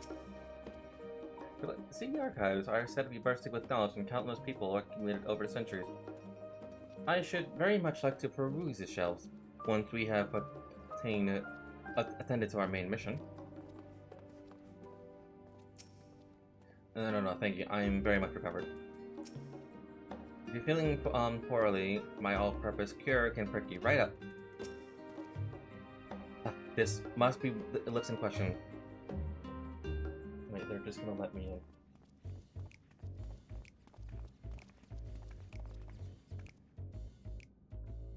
Do you wish to descend into the labyrinth, sir? Yep. My apologies, but each of your companions must also secure the proper permissions before we can allow them to enter. If it assures you need, then surely a single glance is all you require to judge us worthy.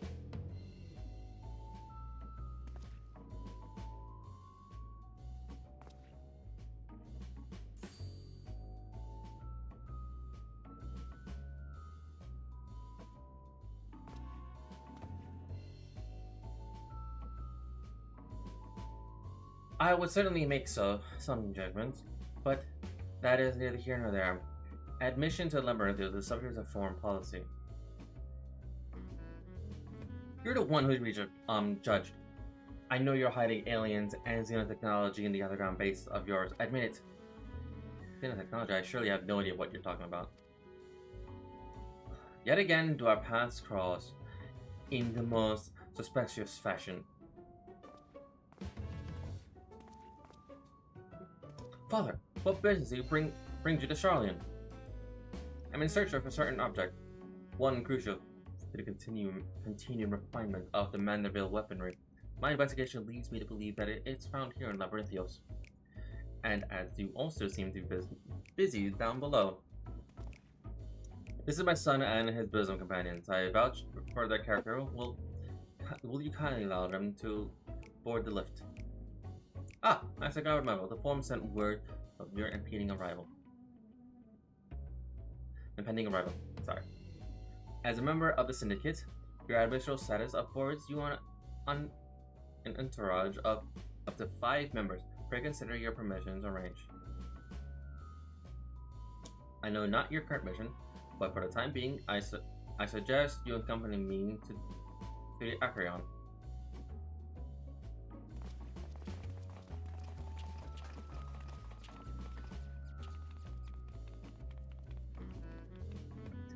He saw him. He was like, no.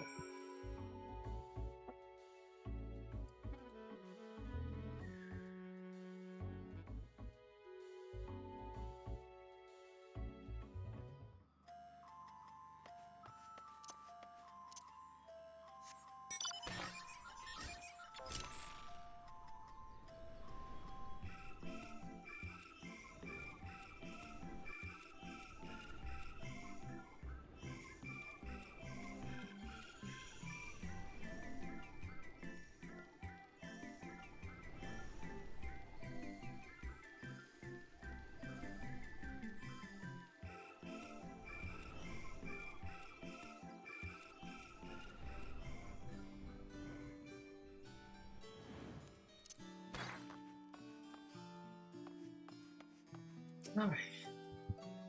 We're on the ground, but above at the same time. An underground archive with such an extravagant recreation of an outdoor habit. What innocent purpose could it possibly serve? Oh, but of course, they're performing simulations to hone their strategy for aiding the aliens in the investigation of the world above. What?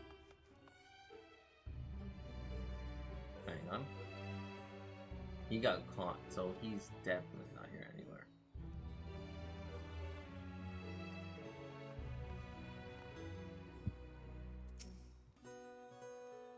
What an incredible vault of accumulated curiosity. I very much like to return here once our mission is complete. Oh. They have transformed this subterranean environment into one of more suitable surface beams. I remind me of orbital station built by my own people and star. Charlian structures truly are works of art, simply inspiring.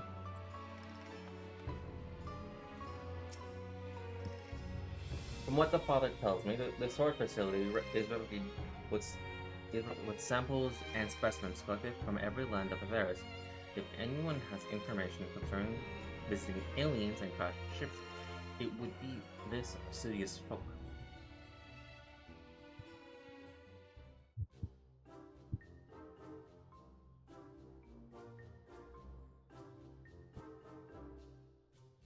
A shiny silvery saucer. I'm sorry, we have no record of such object in our archives, either whole or in part. Or so you would believe. But the purpose of this complex, this military fortress, is a plan. You cannot deny you're conducting secret research on an alien starship. We're not conducting secret research on alien starships.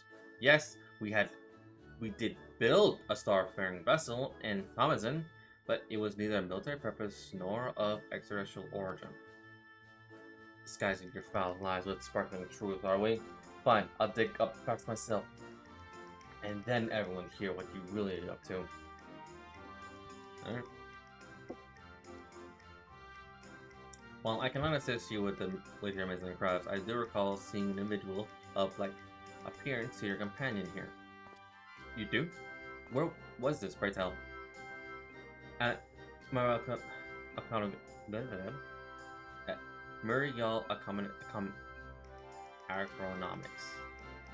There we go. In the middle circuit. The lift at the back of the building will take you down there.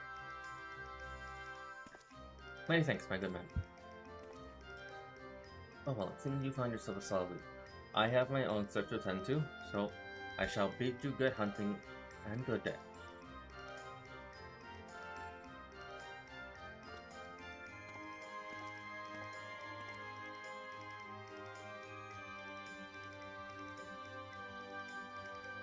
Another round of in-depth inquiries of Ancient Inquiry and Friends is in order. Through Muriel Agronomics we go.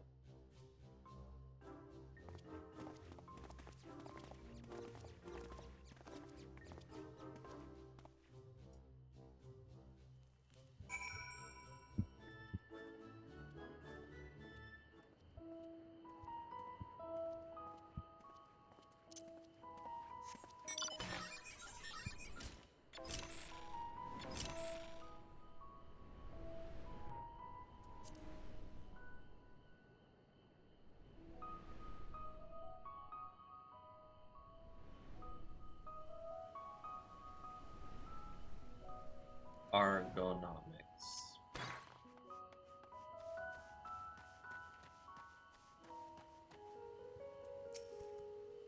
As people has found a new friend, maybe they can help us find the old one.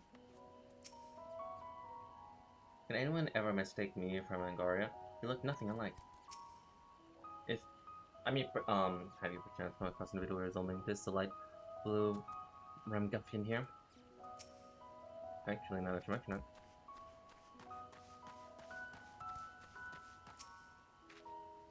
Yes, the little blue man saw him with my own eyes. My own eyes, I did.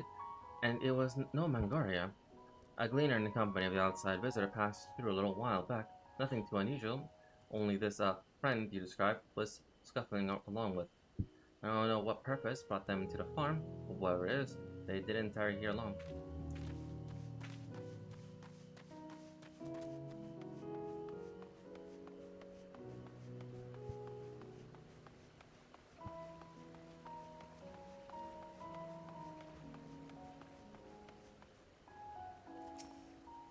Mark members will find evidence I require. They can hide all the traces of their alien alliance.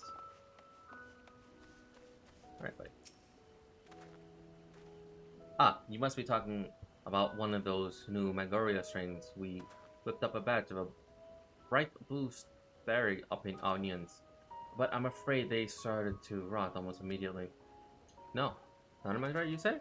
Well, the only bluish things I can think of here are the grapes. Look how lustrous this crop turned out.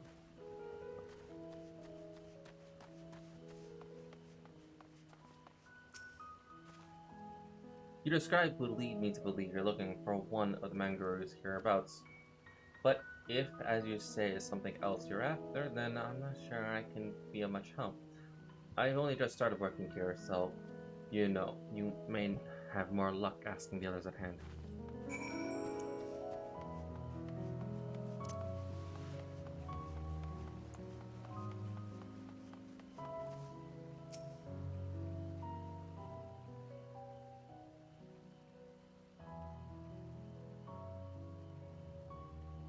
Wonderful. That progress with the direction I but most skillfully squirreled out of this farmer. She claims to be an acquaintance of the cleaners in question. In fact, we'll bring him to talk to us shortly.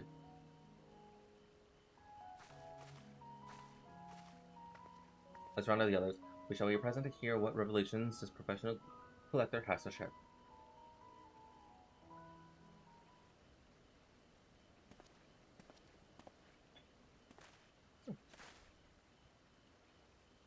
You're the folk asking about the little blue man, yes? Oh, good. You brought someone who is practically identical. You must be the same species, surely. My friend was really here then. That certainly were. If you have a moment or three, I'll tell you the whole tale. To begin at the beginning, I was in Danagar procuring a mission when I crossed paths with Apothecary and his unusual companion. As I mentioned, the companion was almost your twin in appearance, and wagon they rode upon aboard a damaged vessel, the likes of which I've never seen before. Could it be? As a collector by trade, I'm certain weakness for oddities, thus did I hail the apothecary to inquire his companion and his cargo. The man was too happy to share a story he had, seemed quite reckless, plugged into a war-torn land, Garlemald, to sell wares and reasons. There was conflict. It would be in need of medical goods. The state of affairs was rather more volatile than he anticipated. However, he was soon forced to abandon his venture, and so the apothecary began his long trek home, only to shortly thereafter discover a strange silver ship and its shaken pilot landed in a snowy field. Can't be a coincidence. The story continues.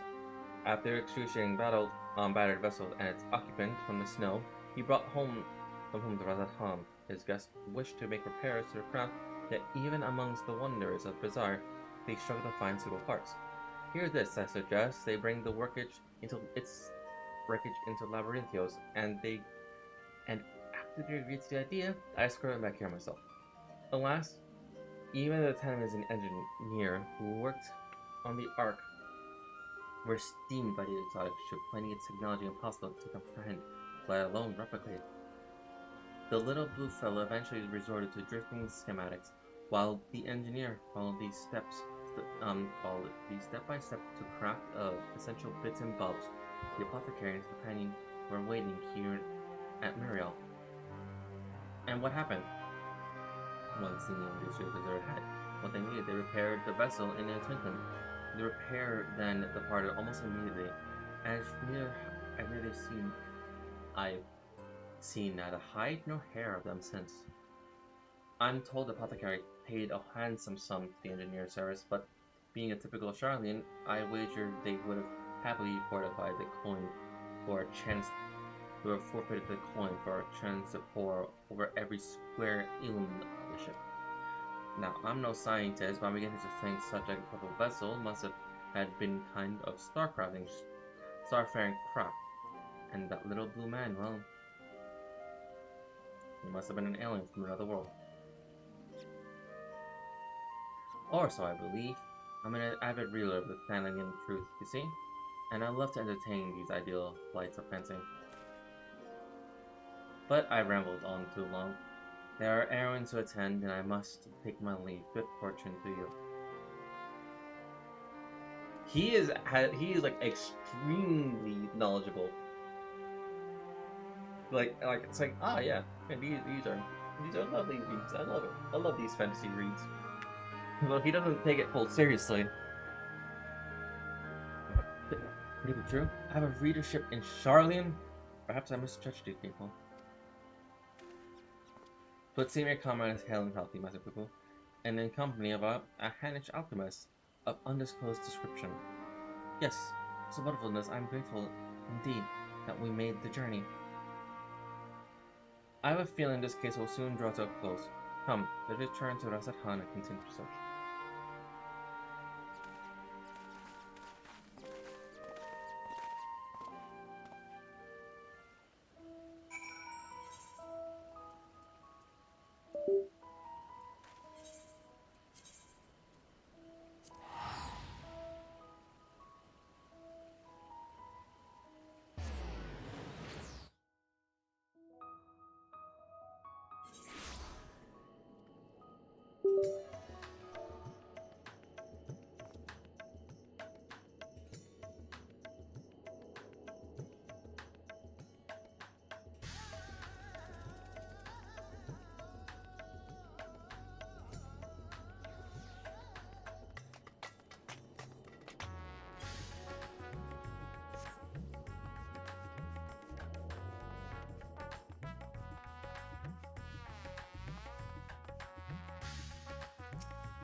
Hey, I'm back again.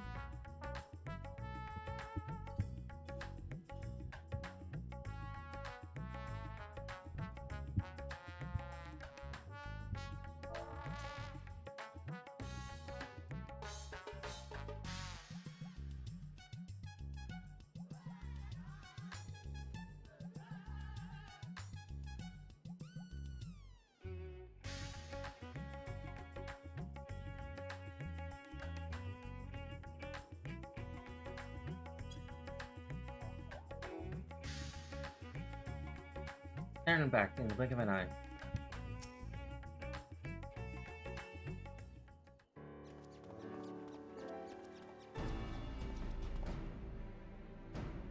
To summarize our findings, we now have Master Bugo's friend is safe in the company of the Hamish Gentleman, and possibly here on this very isle.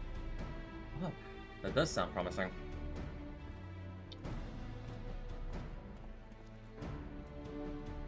Father, you returned to the city, I trust. That means your own investigation was successful?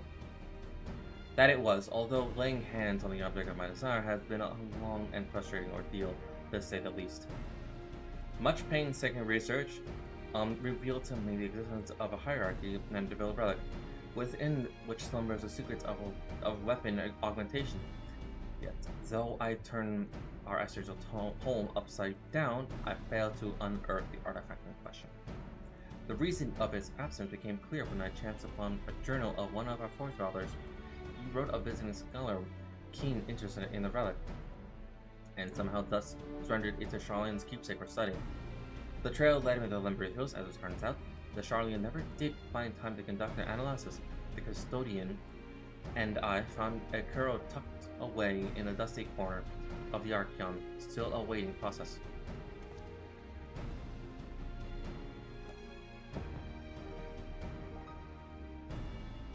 And here it is, an oddity every bit as extensive as Godbrand's cipher-bound manual.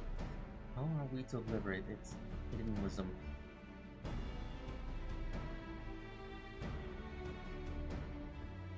Oh, I can help with that. His devices were made by the Mandivillians, a starfaring race with whom we once traded.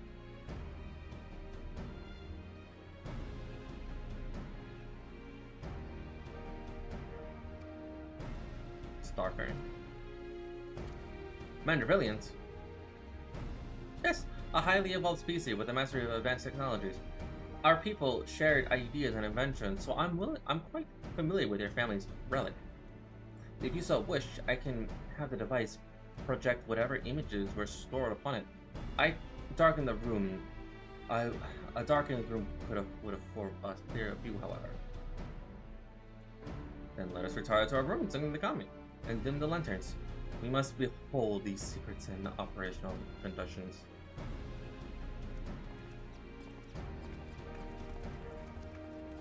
I have questions. Brilliant. A coincidental naming. Or is there some deeper connection?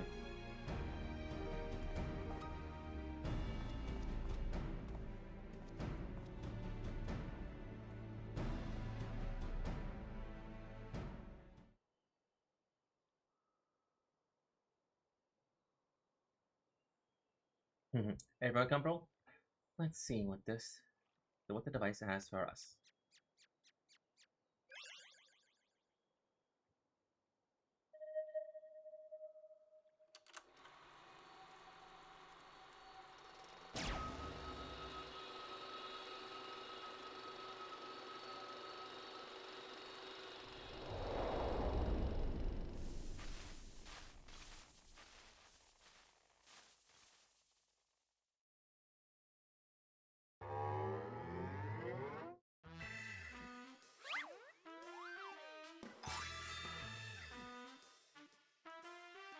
Brother, I am Godfriend, wanderer of stars and weaponsmith extraordinaire.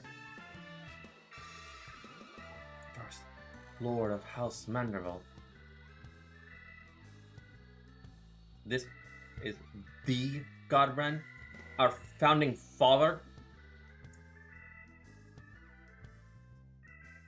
I recorded this message that my descendants may know the truth of their cosmic origins.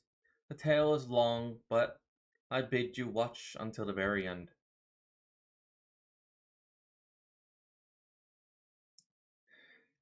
Here's our vine.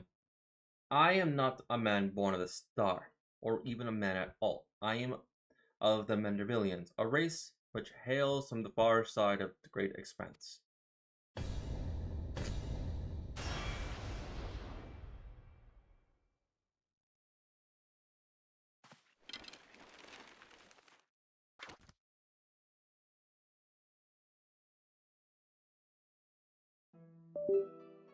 Mandervillians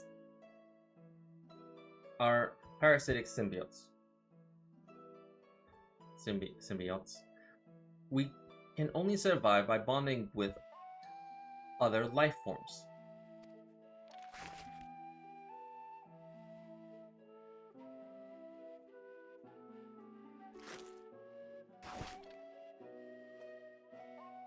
Once our essence has taken root, we supplement the host's mind and strengthen its physical structures, imbuing our life form with a steel-like resilience. I knew it. There was something alien about the impossible imperviousness.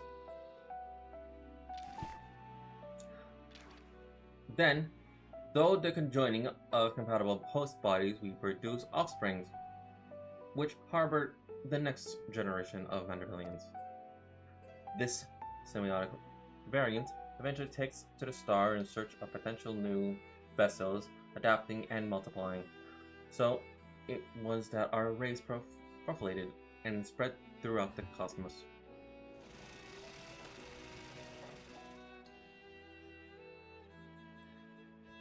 Until a tragedy, our flourished civilization was brought to an abrupt end. No. Every planet upon which we Mandervillians reside was visited by an expensive calamity. Our societies were brought to ruin by life forms suddenly twisted into horrific nightmares.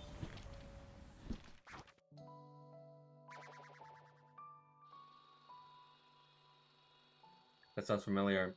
So even the stars far removed in time and space were ravaged by the final days.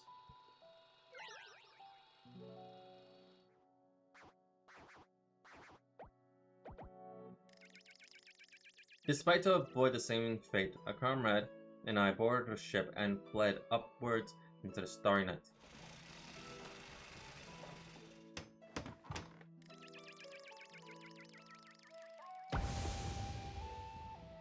We flew until we found a planet, your planet, untouched by the phenomenon. But the rigors of the journey had so damaged our craft that we were forced to make an uncontrolled descent.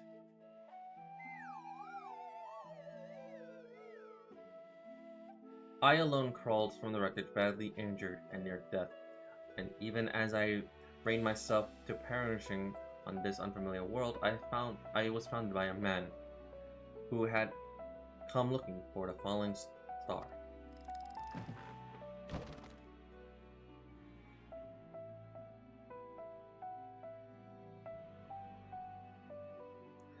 As a rule, the Mandibulians do not take intelligent life forms for hosts.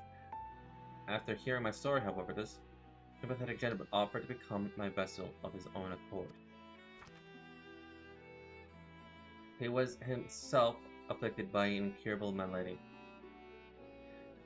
and with little time left to live, seemed content to know that his ailing body provides safe haven for another.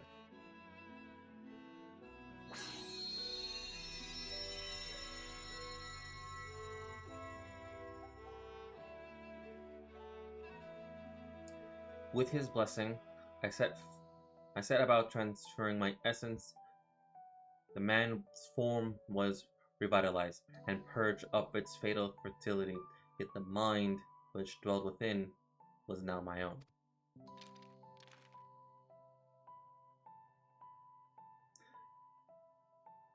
I went to build a new home for myself here, making use of people's technology to ply the blacksmith's trade. I wedded a local lass, and together we had a child. Although not pure Mandarillion, our offspring exhibit the same enhanced physiology. A boon I expect it shall be passed down for generations through the bloodline of House Manderville.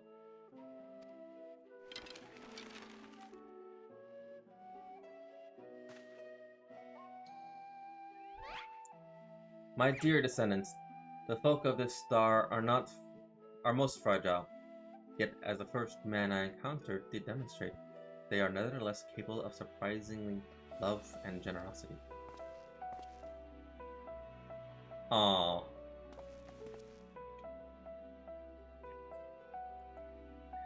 As the last of the Mandavillians, I have but one request to make of you. Pray employ your superlative attributes and my armory of Mandavillian armaments for the benefit of those wonderful peoples whom I hold in the highest regard.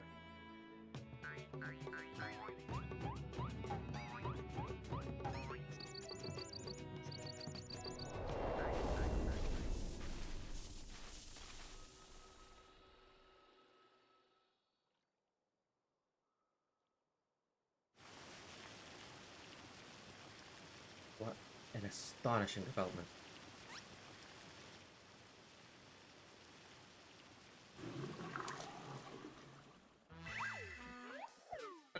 I, Hildabrand Hildor Maximilian Manderville, shall heed the passionate plea of my illustrious forebear. No case is too big nor too small should it be in the service of my fellow man. He learns he's descended from extraterrestrial beings and it's still business as usual. But wait, then why is Lady Julian so monstrously strong? Is she a descendant of aliens too?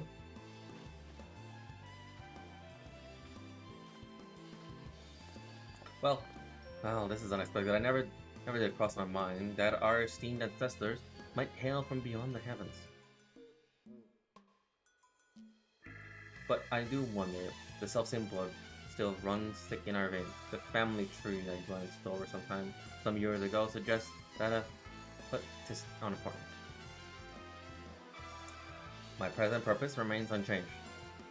I will bring our Mandervillian weaponry to the peak of perfection, for Godbrand and for the good of our star.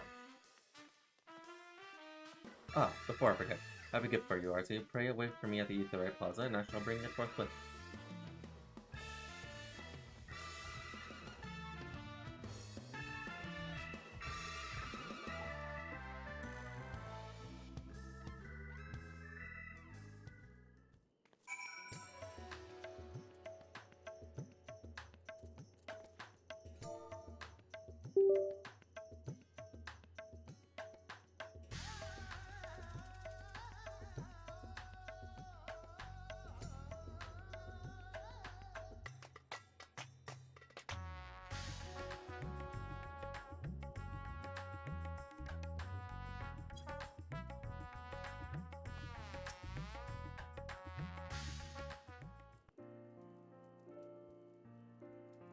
Some truth can shatter the foundations of our beliefs, then brought to light.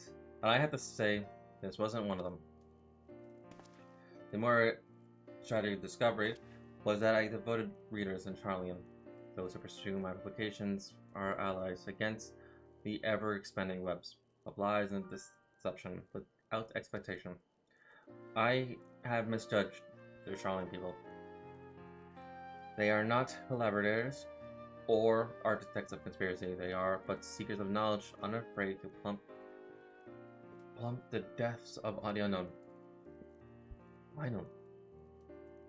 That massively though, that one still has ulterior motives. I bet my life on it. Stand ready, for we shall have need of your strength when he shows his true colors. I hope you haven't been waiting for too long. This is the gift I mentioned. Master Poopo's earnest quest inspired me to indulge and a spot of clockwork craftsmanship between weaponsmithing and seasons. I thought it only fitting that you be the one to take care of this definitive simulacrum, considering it a memento of your adventures together.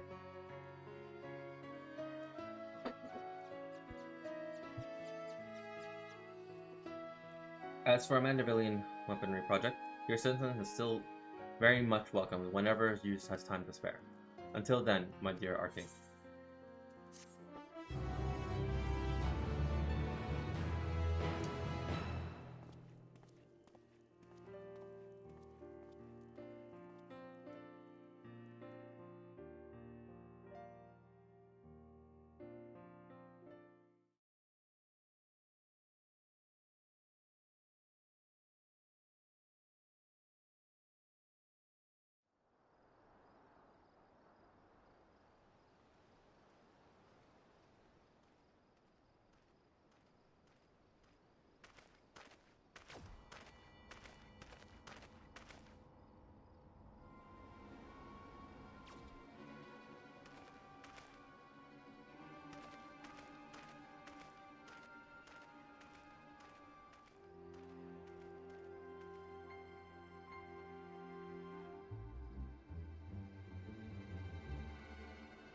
Lord Bondi had come with ill tide, and Professor Lung set in ambush for his nemesis, but was once more defeated. His current whereabouts are unclear.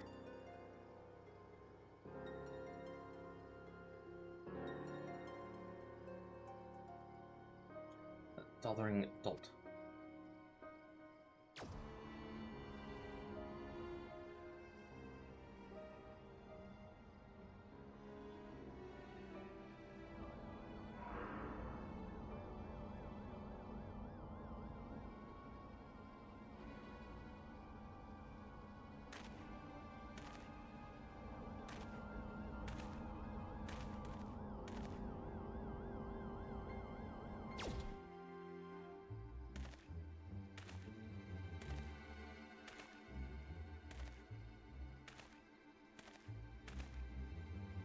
No matter, preparations are well underway. The manifestation will proceed as planned.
Righty, it doesn't have time to assist with my latest fact-finding exploration. Our recent foray in the Charlians revealed that Pupu's friend was in company of a Danish alchemist, yes? As such, I was inspired to do some preliminary legwork here in Thanaver. I conducted my usual sources for local sightings of alien phenomena, but alas, they had none to share.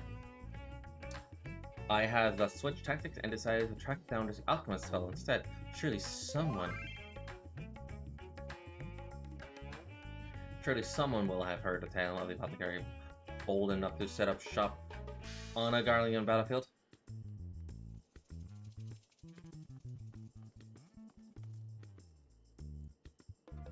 The inspector and others have been perusing a similar line of inquiry, yet have found no leads here in the city or at the Great Work. I believe they've moved the investigation to Yalmut, so I suggest that we hurry and join them. I cannot have that little blue man muddying the waters when we are so close to grasping the master's plan.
Oh, my friend is an exceptional individual, capable of astonishing feats that I could never accomplish without any help of my Sarge Cook chaperone partner.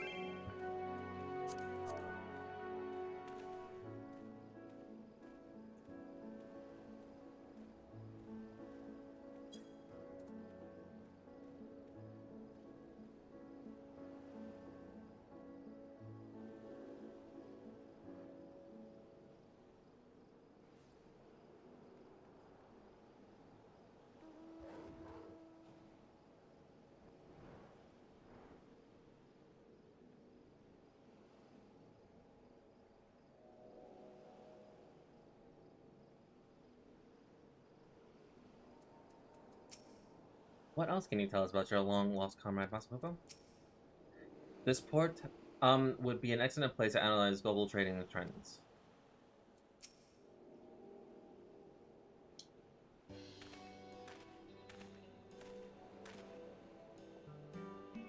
I see the two of you are eager as ever to observe my intellectual genius as at work. Long-term fans are often most adherent. As a matter of fact, we were just about to continue our investigation into the alchemist. We know that into the alchemist we know to have been traveling with Master Pupu's comrade.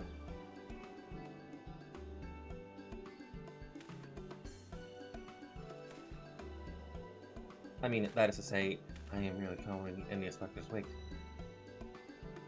You need me so modest, my dear Inspector Rendahill. It's wrong of me to comport myself as an equal to you all in respect, in any respect, for I am but a copy, and a flawed one at that. Nonsense. Stuff and nonsense. Clone or not, self-deprecation is unbecoming of a Mandeville man. Exactly. The things you do are amazing. Well, I don't know about that. Plus, you who saved Artie from certain doom, was it not? Well, not quite as illustrative as mine, your rapid reasoning is nonetheless quite effective. It is kind of you to accept rough edges and all. I only hope my meager contraptions are of some small assistance.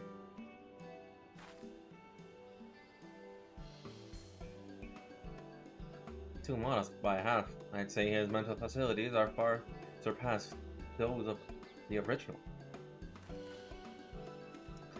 That's enough chin-wagging. Amongst ourselves, I think, let us spread out and learn what we can from the locals of this adventurous apothecary.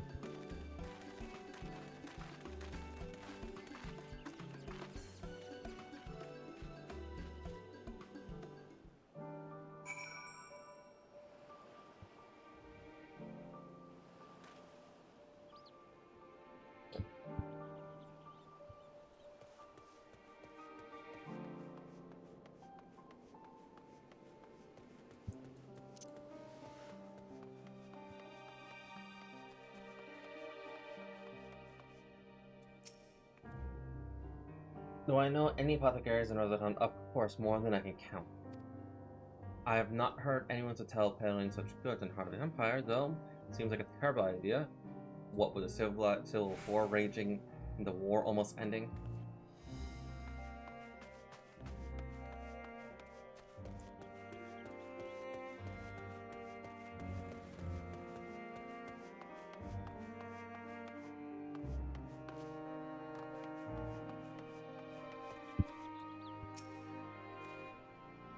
I know of many merchants who travel abroad and fly their wares, but none who has business in the Garlemald. You have to be mad and desperate indeed to consider setting up shop in the travel land.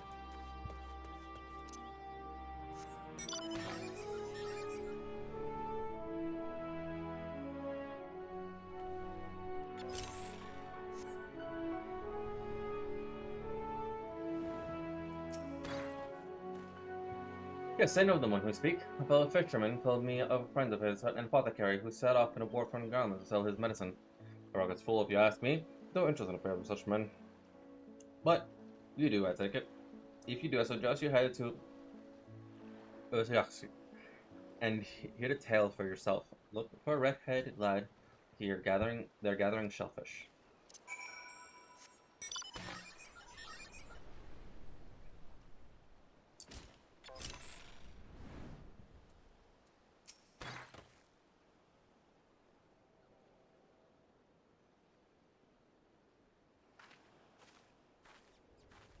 Okay, I hope your question has more fresh fruit than mine. Oh, good. The opposite question. You say that let us gather a troop and pay a visit to the Flirtish fisherman.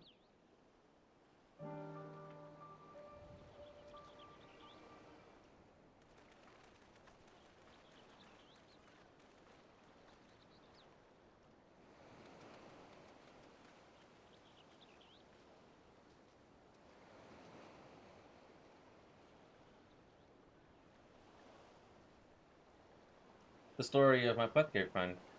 Oh, you must be Mummy Barasif. Well, I was near enough to calling it a day anyway, so here's what I'll tell you.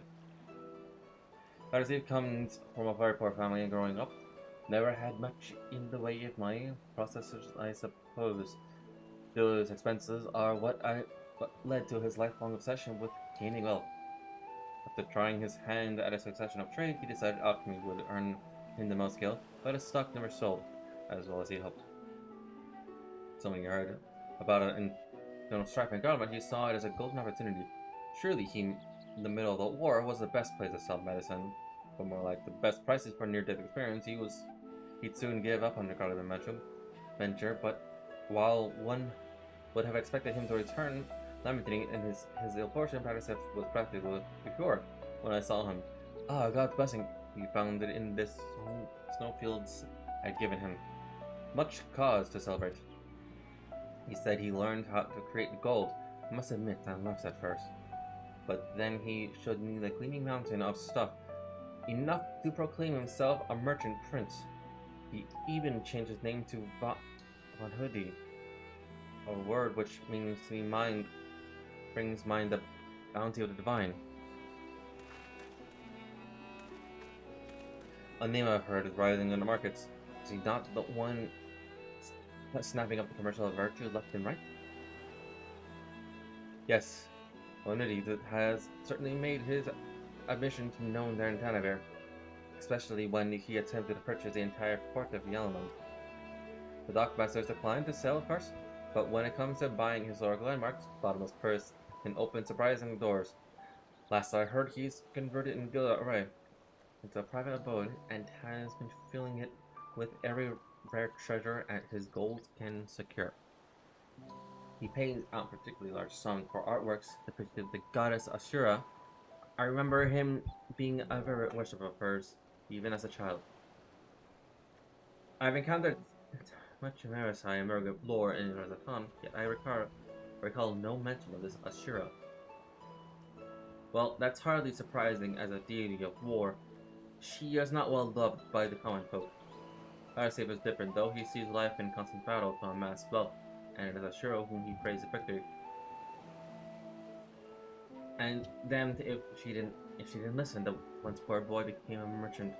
Royalty, a man far too rich to and important now to afford more than a fleeting moment for a simple fisherman. Even those who were once your friends. Excuse me, I must really leave it at that. These clams won't sell themselves, you know.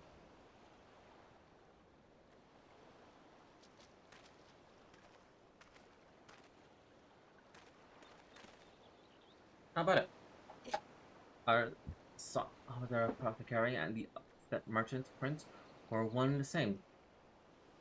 Likely assuming blessing, he stumbled in Parliament with certain alien craft and its occupant. Sounds true, but aren't you the hero who helped us when the folk were turning to beasts? Well, some nasty-looking creature just showed up outside town. One of our guards wanted to confront it, but I don't like her odds against that thing. Sounds like a case for Inspector Hildabrand. Come, friends, let's investigate forthwith.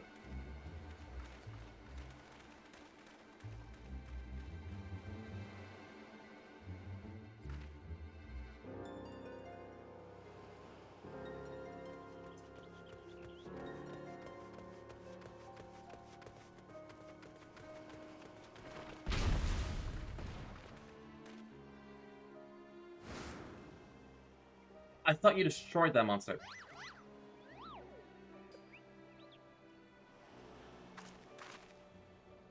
I had the situation under control, citizen. This individual bears a strong resemblance to a known fugitive, as I thought it's prudent to investigate. Regrettably, he has proven less than forthcoming with answers. How many times am I going to teach you the same lesson, shiny skull man?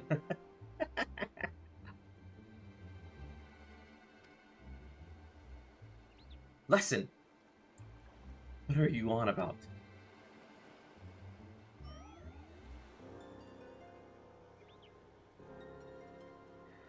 Cease this babbling and get out of my way. Lord Avadi's orders are to cause trouble at the port, and I'm running behind schedule. Oh, Avadi, the merchant who tried to buy Yolamad, so he put you up to this? Versus, how did you manage to deduce my dexterous plan? You just blurted it out. Silence! No one who learned of our scheme can suffer till live, prepared to be squashed in meddlesome worms.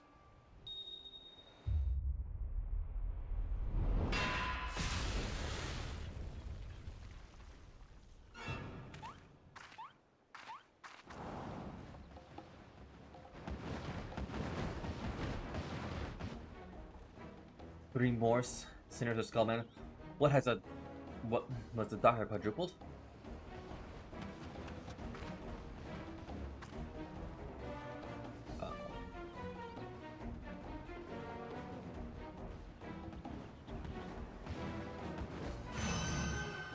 Uh-oh.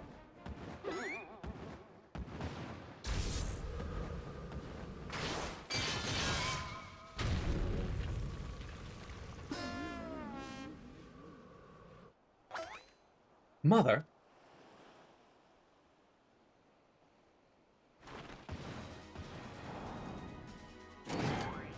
Got some permits? This will fucking you up.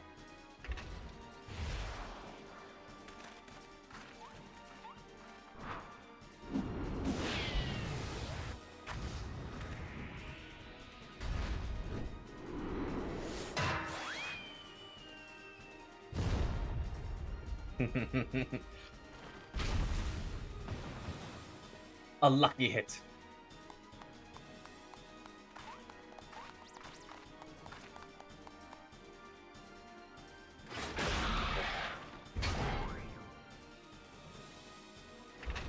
Alright, let's do this. Shit.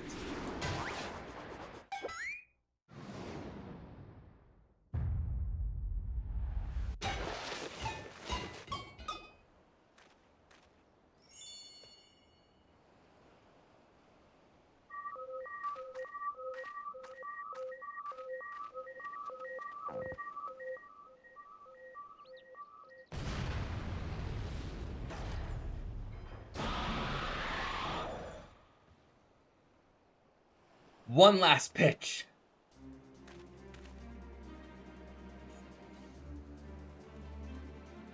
I'm literally just playing baseball.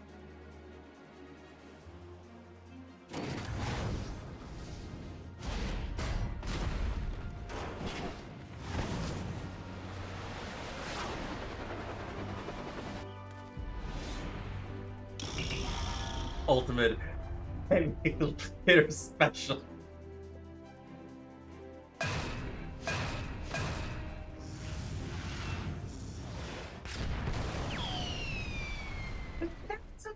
That was my fastball.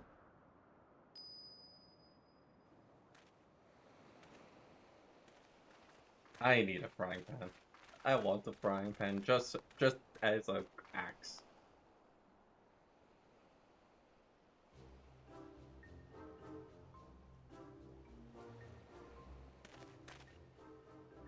I've come to expect fatherhood and parents. What brings you here, mother?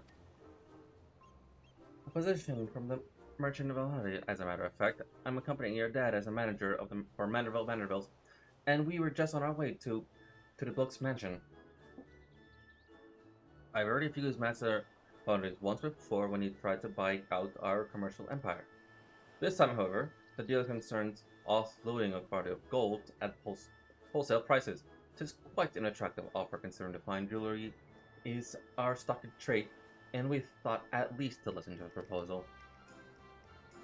But if you purposely command his lackeys to disrupt the peace of the public court, we can't do business with a thug like that. Absolutely not.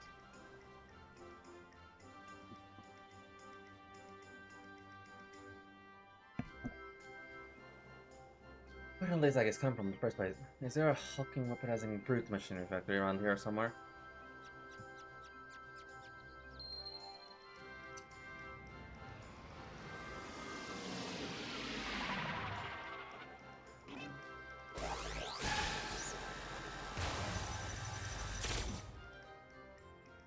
As expected, my shift beverage meeting is configured to expunge only replicated matter. So, you can copy inorganic material as well. How intriguing. Once the matter duplicated because it has been analyzed objective molecule, the structure, it can generate any number of copies. Yet it cannot create matter from nothing. It requires a supply of ether. Must be on hand to facilitate the process. How do you know a lot about Inspector Vanderhill? Even alien starships.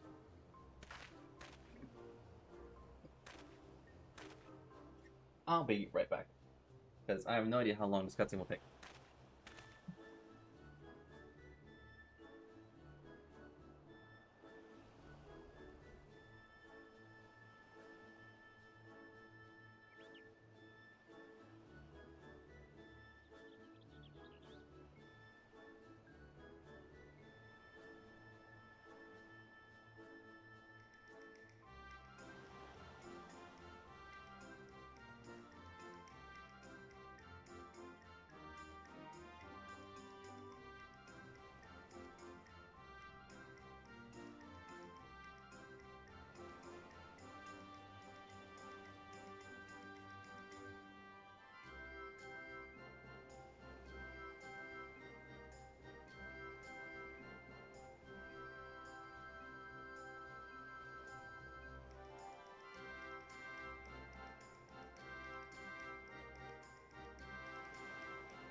Okay, I am back. Um, and well, I had like 2 goals, so that's yummy.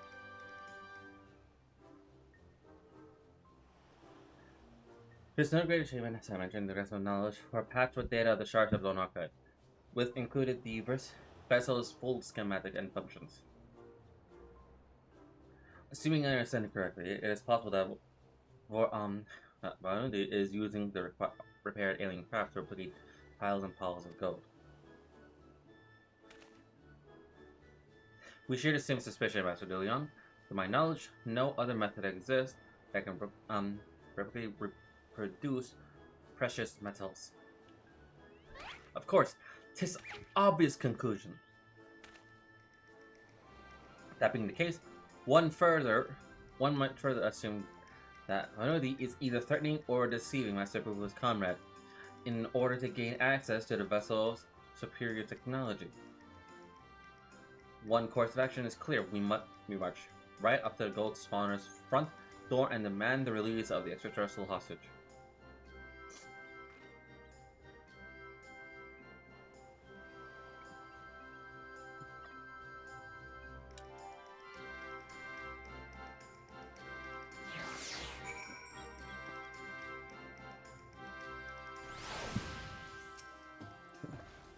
We must confront the master merchant once and at once.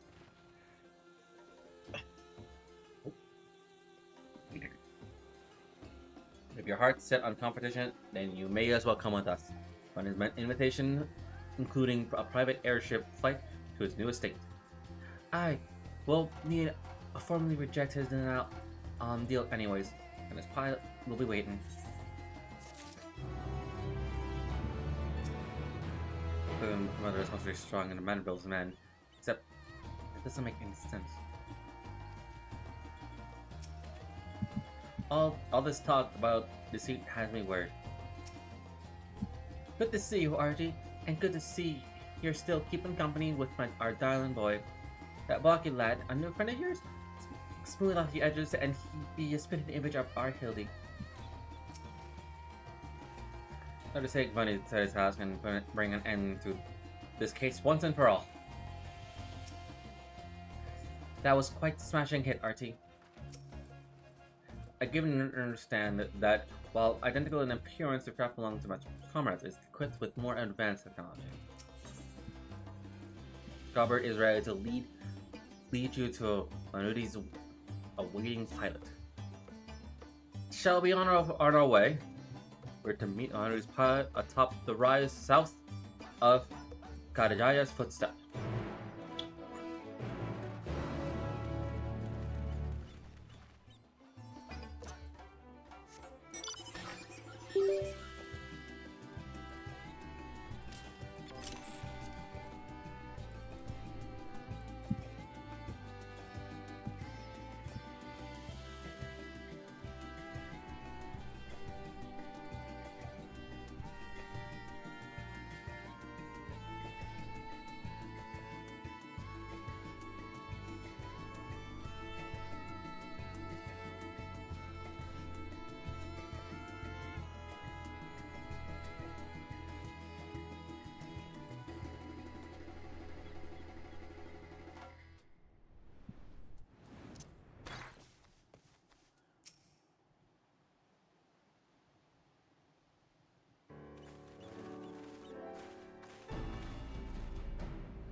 Lord Gobert, Lady Julian.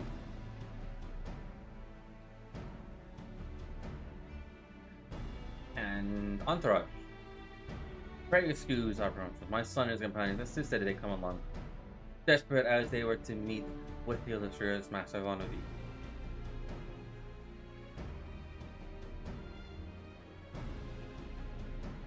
I see. One moment, if you please.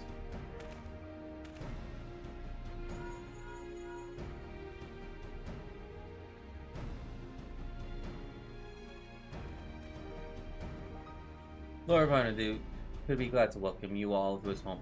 Step aboard and I shall take you there directly.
Welcome, honored guests, to my humble abode. I trust the view is to your liking. Since we traveled away from distant Olda, a pleasant backdrop to our talks was the last I could provide. And what an unexpected boon this is!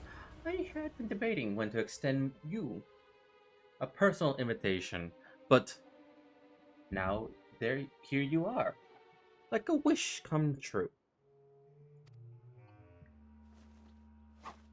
Save your act for the magistrate's valid, indeed. We know the secret of your ill-gotten gold.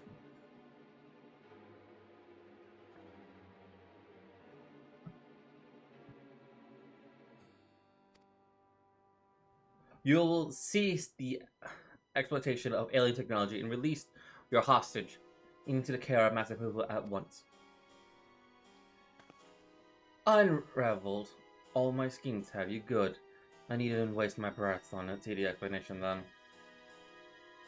This massive people, I presume. I do have his fellow alien here with me, yes. As for exploitation of technology, I freely admit to duplicating a quite frankly absurd amount of gold, but that was merely the beginning. Imagine making a copy after copy of the deadliest weapons in existence. Would not the world itself be ours for the taking? Let's get straight to the point.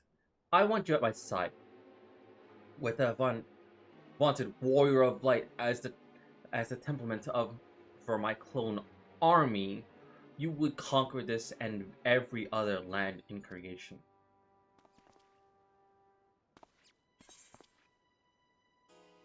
That's not a bad idea, actually.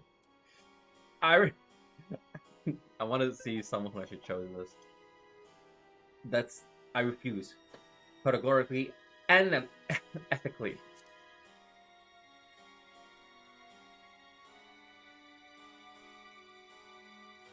Oh pity! Yet I anticipated you would prove an impotent to my ascension. Yes, it seems like time has come to test Luogo's ritual of manifestation. All has prepared long in advance of your coming. The tower holds not only mundane treasure, but also caches of crystal. As for the requisite contingent of worshippers, well, I had but one clone. I had to clone myself, after all. Who is more devoted to my cause and my goddess than me?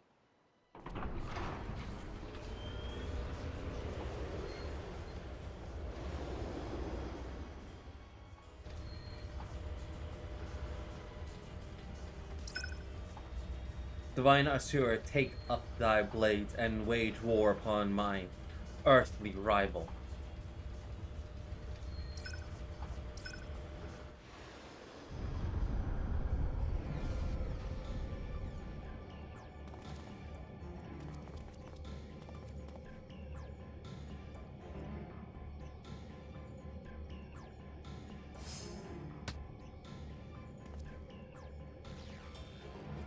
No.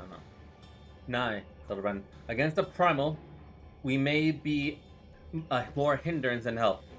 We dare not remain within its sphere of influence.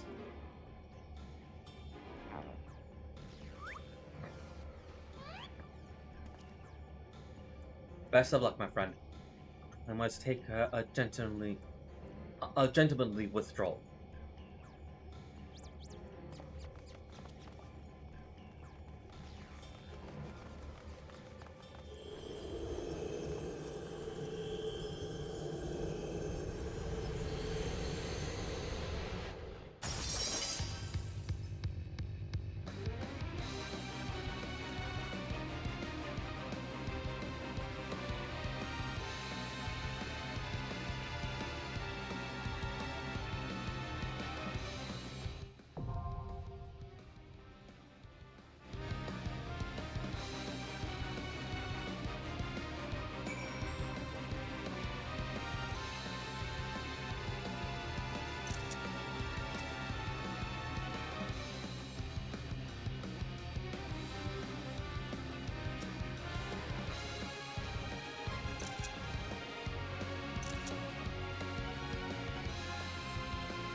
I'm a sucker for one-time areas.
Right now, just chatting with like my FC. Maybe if I can get more people in.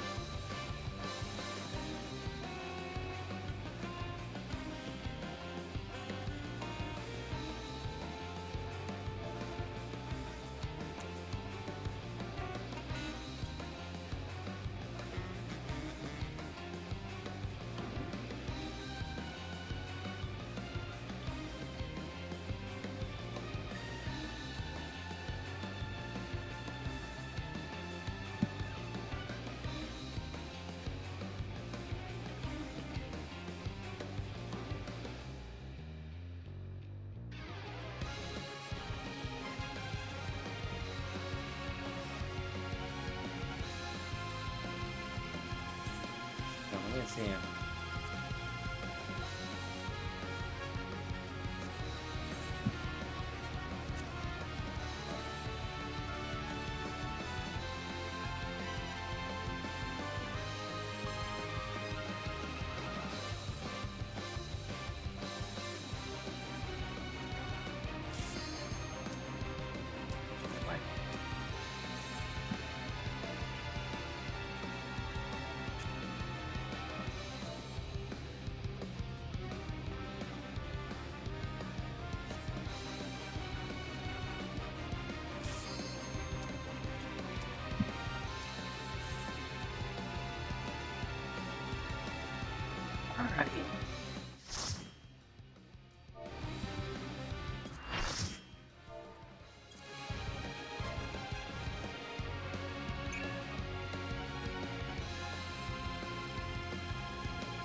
I am Asura, and on battle I thrive.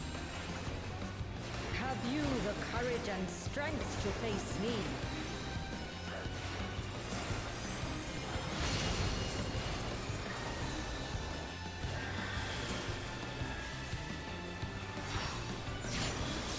Will you dodge, or will you bleed?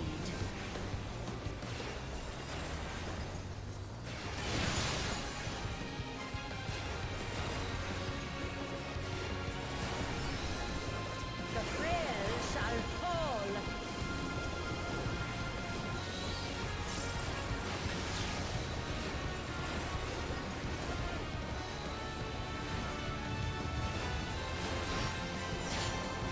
You've not time to blink.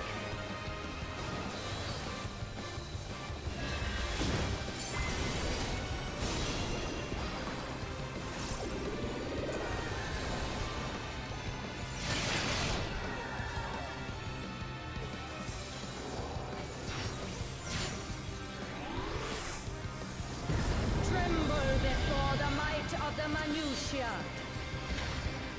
Come forth, embodiment of carnage.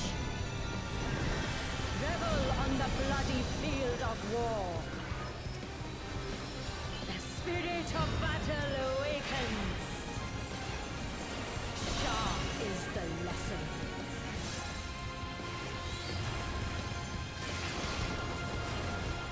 The weak shall perish.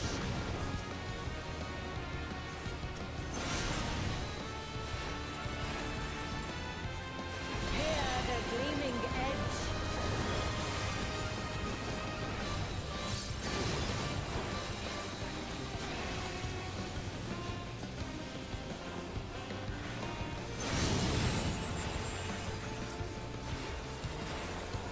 Unmerciful light shine upon you.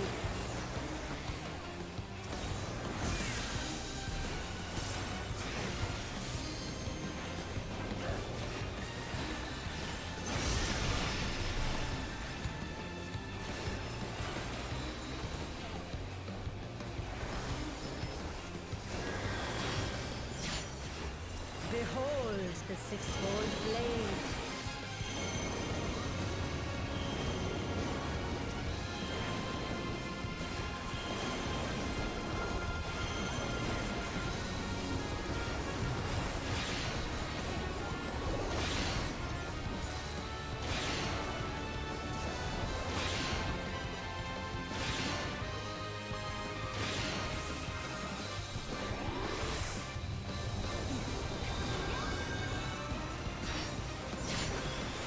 Fury be my strength.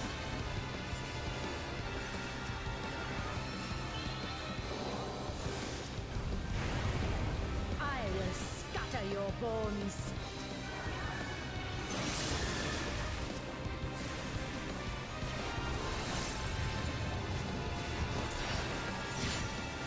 Show me your steel.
price of battle is ever changing.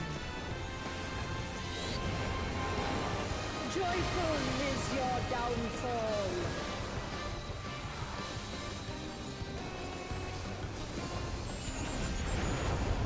I will scatter your bones.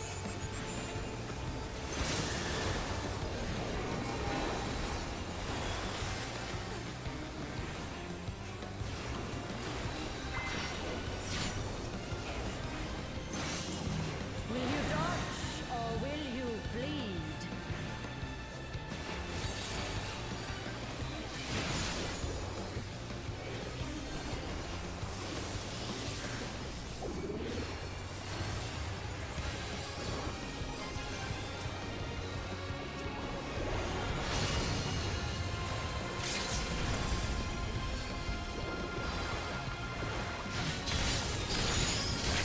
You've not time to blink.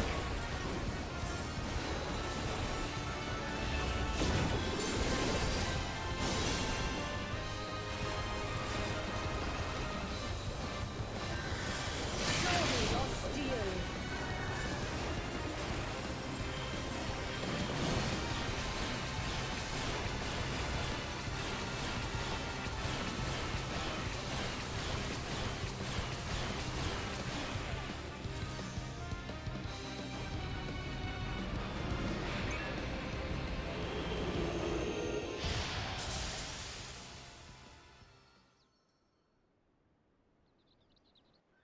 We did it. Oh.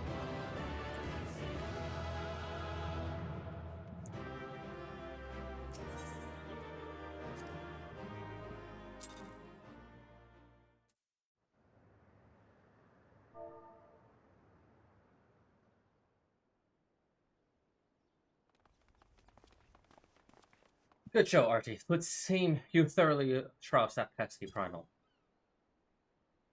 And even as we speak, Mother and Father should be informing the Radiant host of the despicable Vradi's wrongdoings.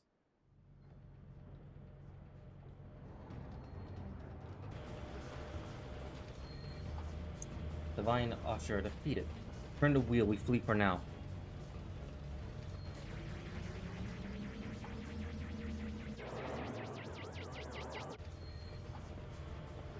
Who is flying the airship? The starship without my permission. The treasure is mine and mine alone. You called your vessel, Master Pupil? No, I did not. It's my friendship.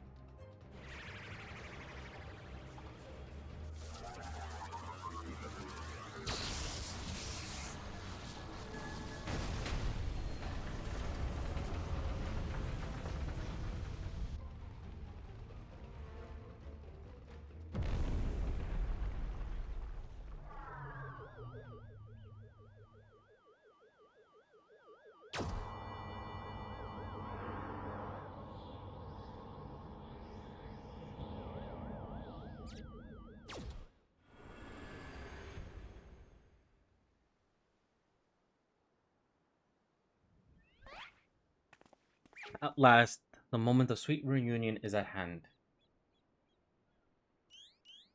I'm so relieved to see you safe. Likewise, my friend. But why did you open fire on the airship? Didn't that man help you after your crash? He did at first. He pulled me from the wreckage and saw it my vessel was prepared. So in return, I replicated whatever trinket he desired and taught him the basics of starship technology. But that resolved to a terrible error in judgment. When I was infected by one of his star's unique pathogens, he took advantage of my weakened state. He seized my ship, flew me out to the jungle, and there he left me to die. Slowly agonizing, I was able to synthesize a cure for my infection, and then I came back to reclaim my property. This experience has led me to conclude that dominant sentient life forms are here dull-witted, cruel, and entirely unsuited to peaceful collaboration. We must launch a full-scale invasion. It is the only way to guarantee our survival. No. They're not all like that. These ones have been doing nothing but kind to me. Oh yes, their smiles until they laser you in the back. We have to strike first before they show their true colors.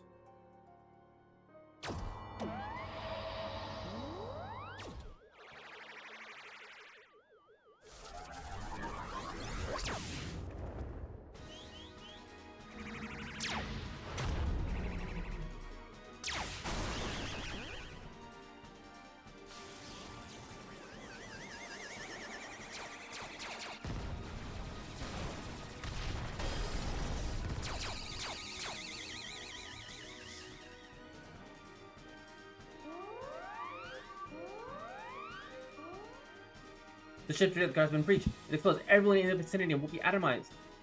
And we're all in the vicinity.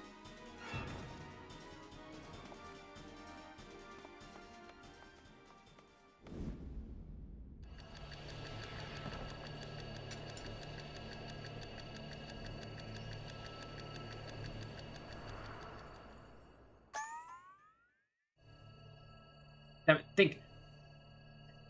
If I'm not to stop the explosion, I have to traverse a considerable distance to the starship. But I can convince no logical solution.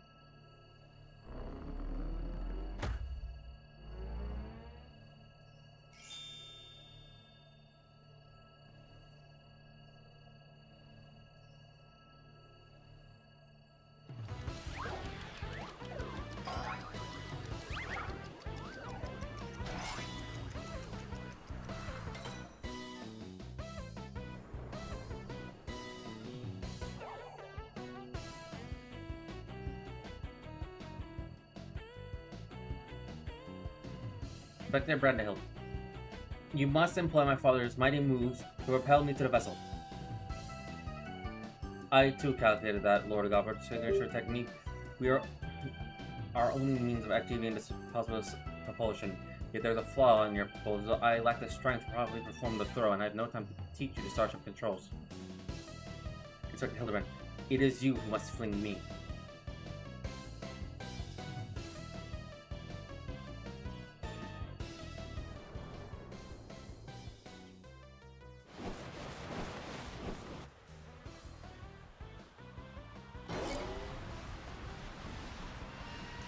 Skyward, and it's only a Menderville can.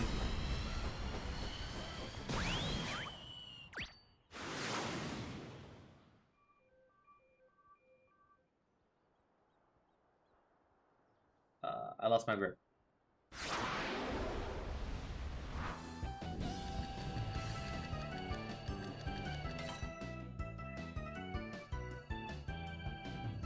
Given the trajectory ability, the correct shift and would generate enough motion. Yes, I can still make it.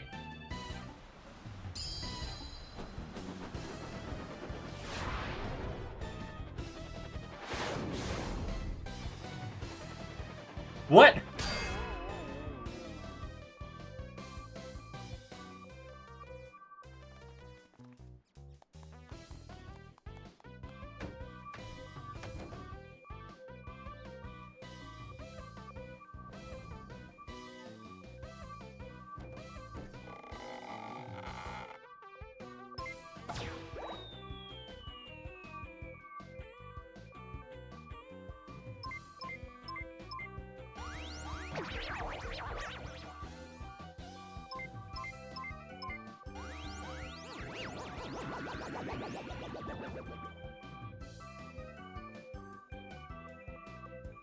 Like the reactors running critical. There's only one way to save the day.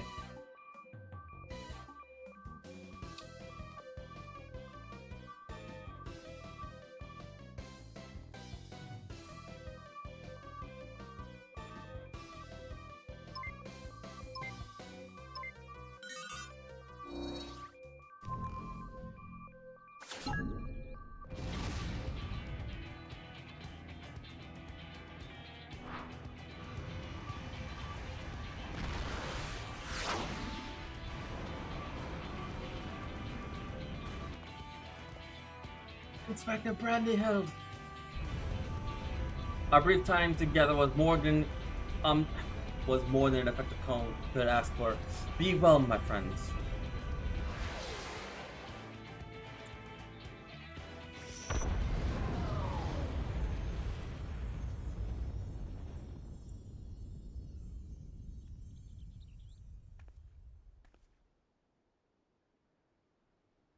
Is the case closed for Inspector Brandehild?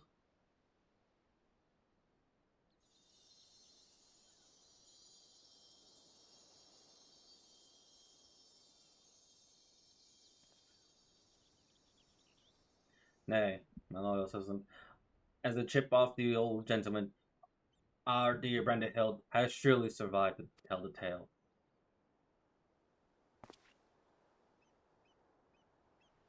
We shall see him again. Mark my words.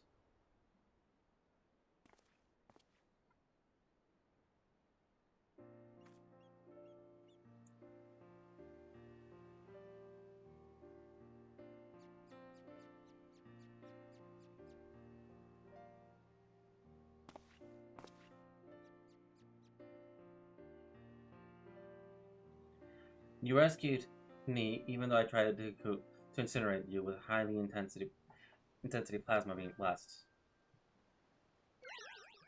You're not the cause of one of your own. If only I could make amends and earn your forgiveness, but alas.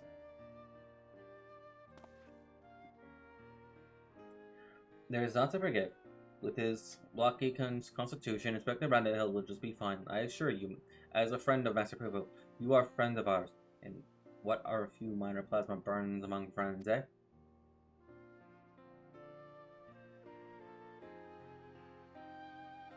Our home planet, it was lost to the phenomenon called the Final Days. We survived only because we were exploring the cosmos at the time.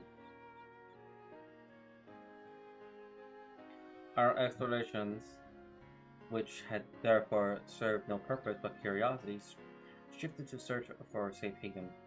We visited countless stars, but all had succumbed to the fate.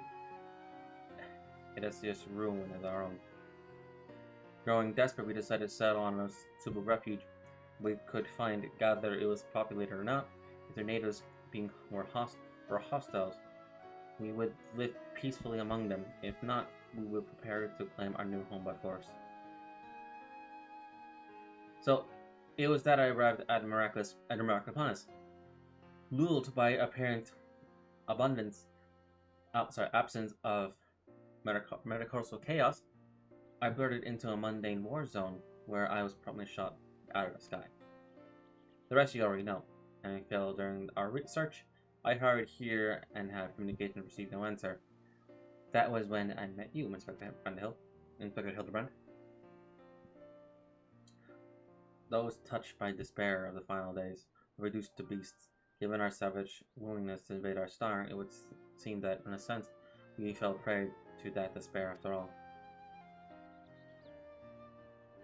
Fortunately, my encounter with you generous people brought me to senses and overcome, for which I profoundly am grateful.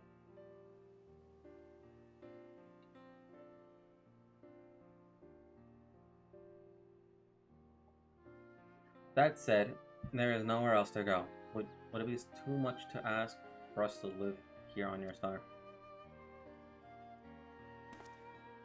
Well, of course, you must stay.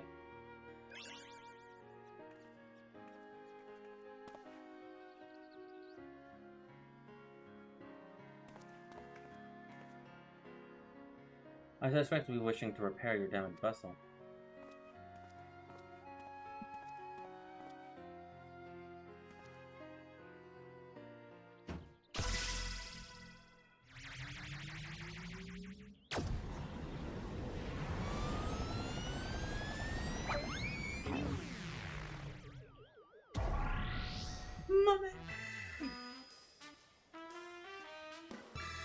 Oh, Inspector, not again! Wait for me! Never a dull moment. Our Hildabrand. At least we don't need to worry if the ship crashes. Not when an impervious man really on board.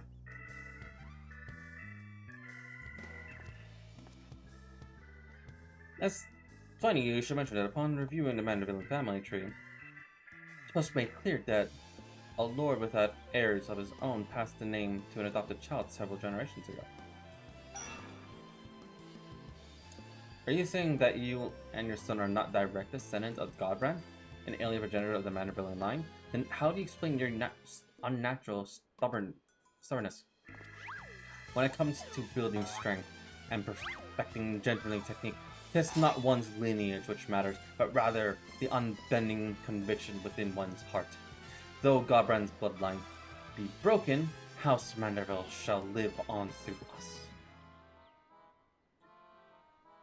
If a beguiling boy can follow that explanation, I also heard talk of some unseen power driven by feelings and emotion.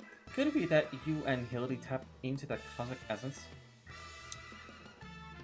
Oh, if that's the case, then you must be positively swimming in it, my dear. Run.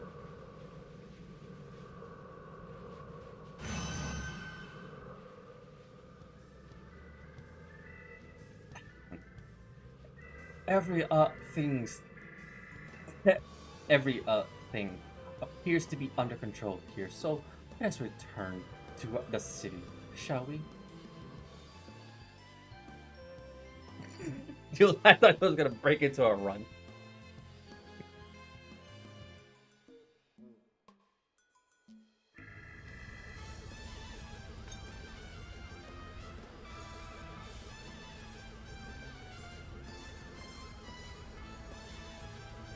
Once more, I do find myself traveling at super light speed towards an unknown destination. Another day, another thrilling case for Hildabrand, agent of Inquiry, Inspector Extraordinaire.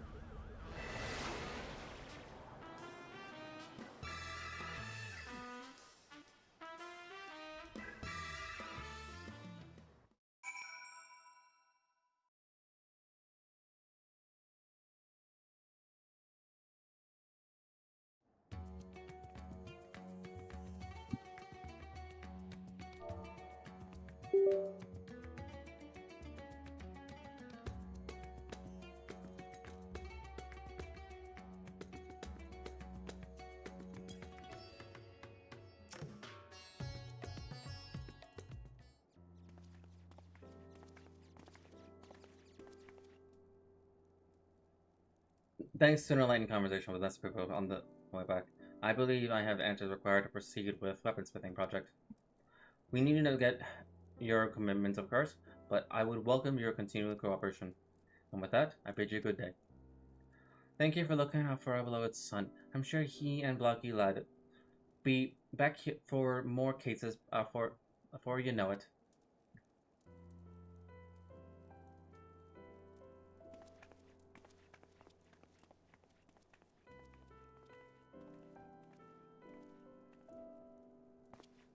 You got above and beyond for us, Artie, so I like to have so I like you to have the one replicated ship we made. Doesn't have the duplication facility or the other such technology on board, but it'll carry you through the skies, use this key and call it whenever you wish.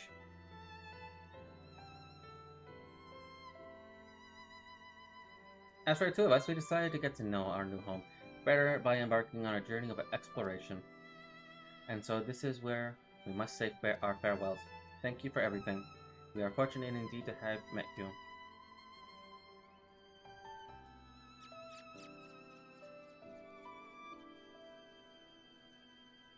Seems Hoover wasn't planning on invasion after all. He even tried to stop his friend from launching an attack. I'm calling an end to this investigation, RT.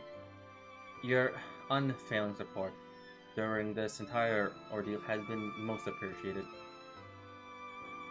Thanks to you, I was able to observe the inner workings of Charlene and even travel to the surface of the moon in search of truth.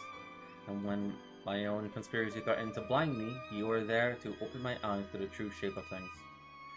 But this world yet harbors its share of strange things, and inexorably, not the least of which is the source of Hildabrand's impossible physiology.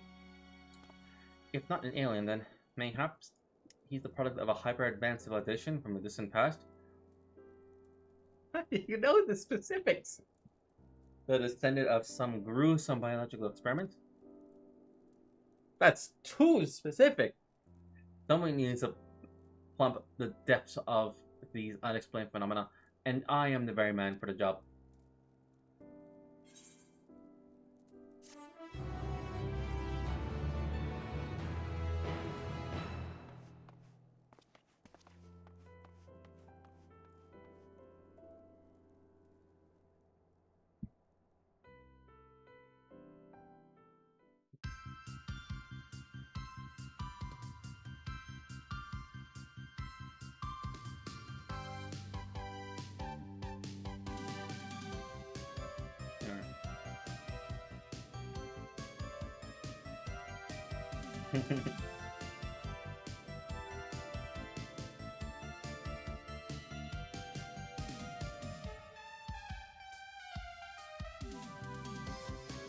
Oh yeah, that's right.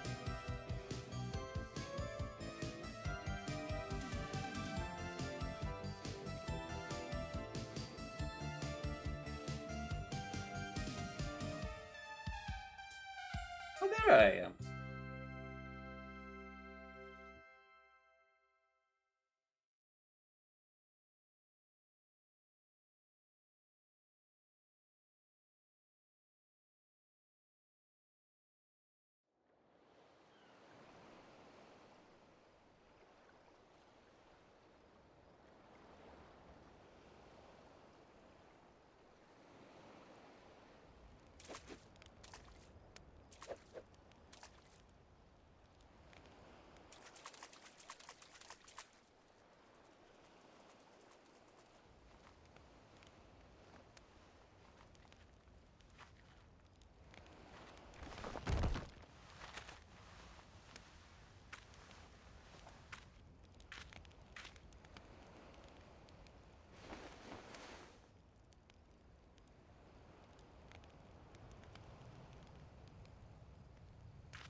I'm curious.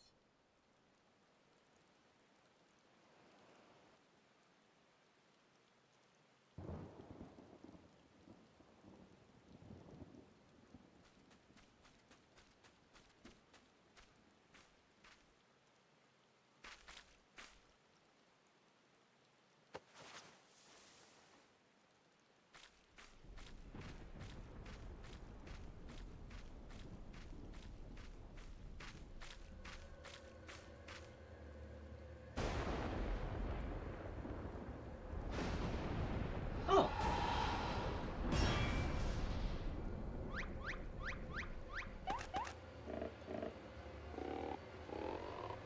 it's Hildabrand.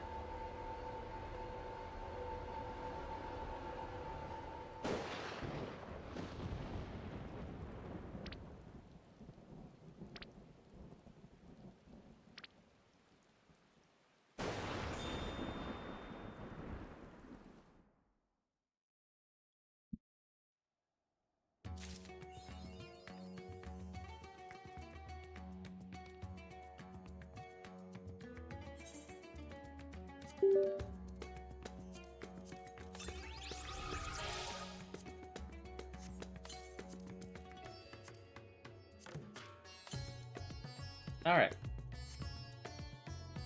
So this concludes all of Hildabrand. So I hope you liked the long journey of the procrastination, but the procrastination has come to an end. So in the meantime, but between now and the next one, I might level up some of my classes to get to 90. Other than that, we're gonna jump straight into MSQ. We're in it, and now I can actually officially keep track with what I'm doing. So for now,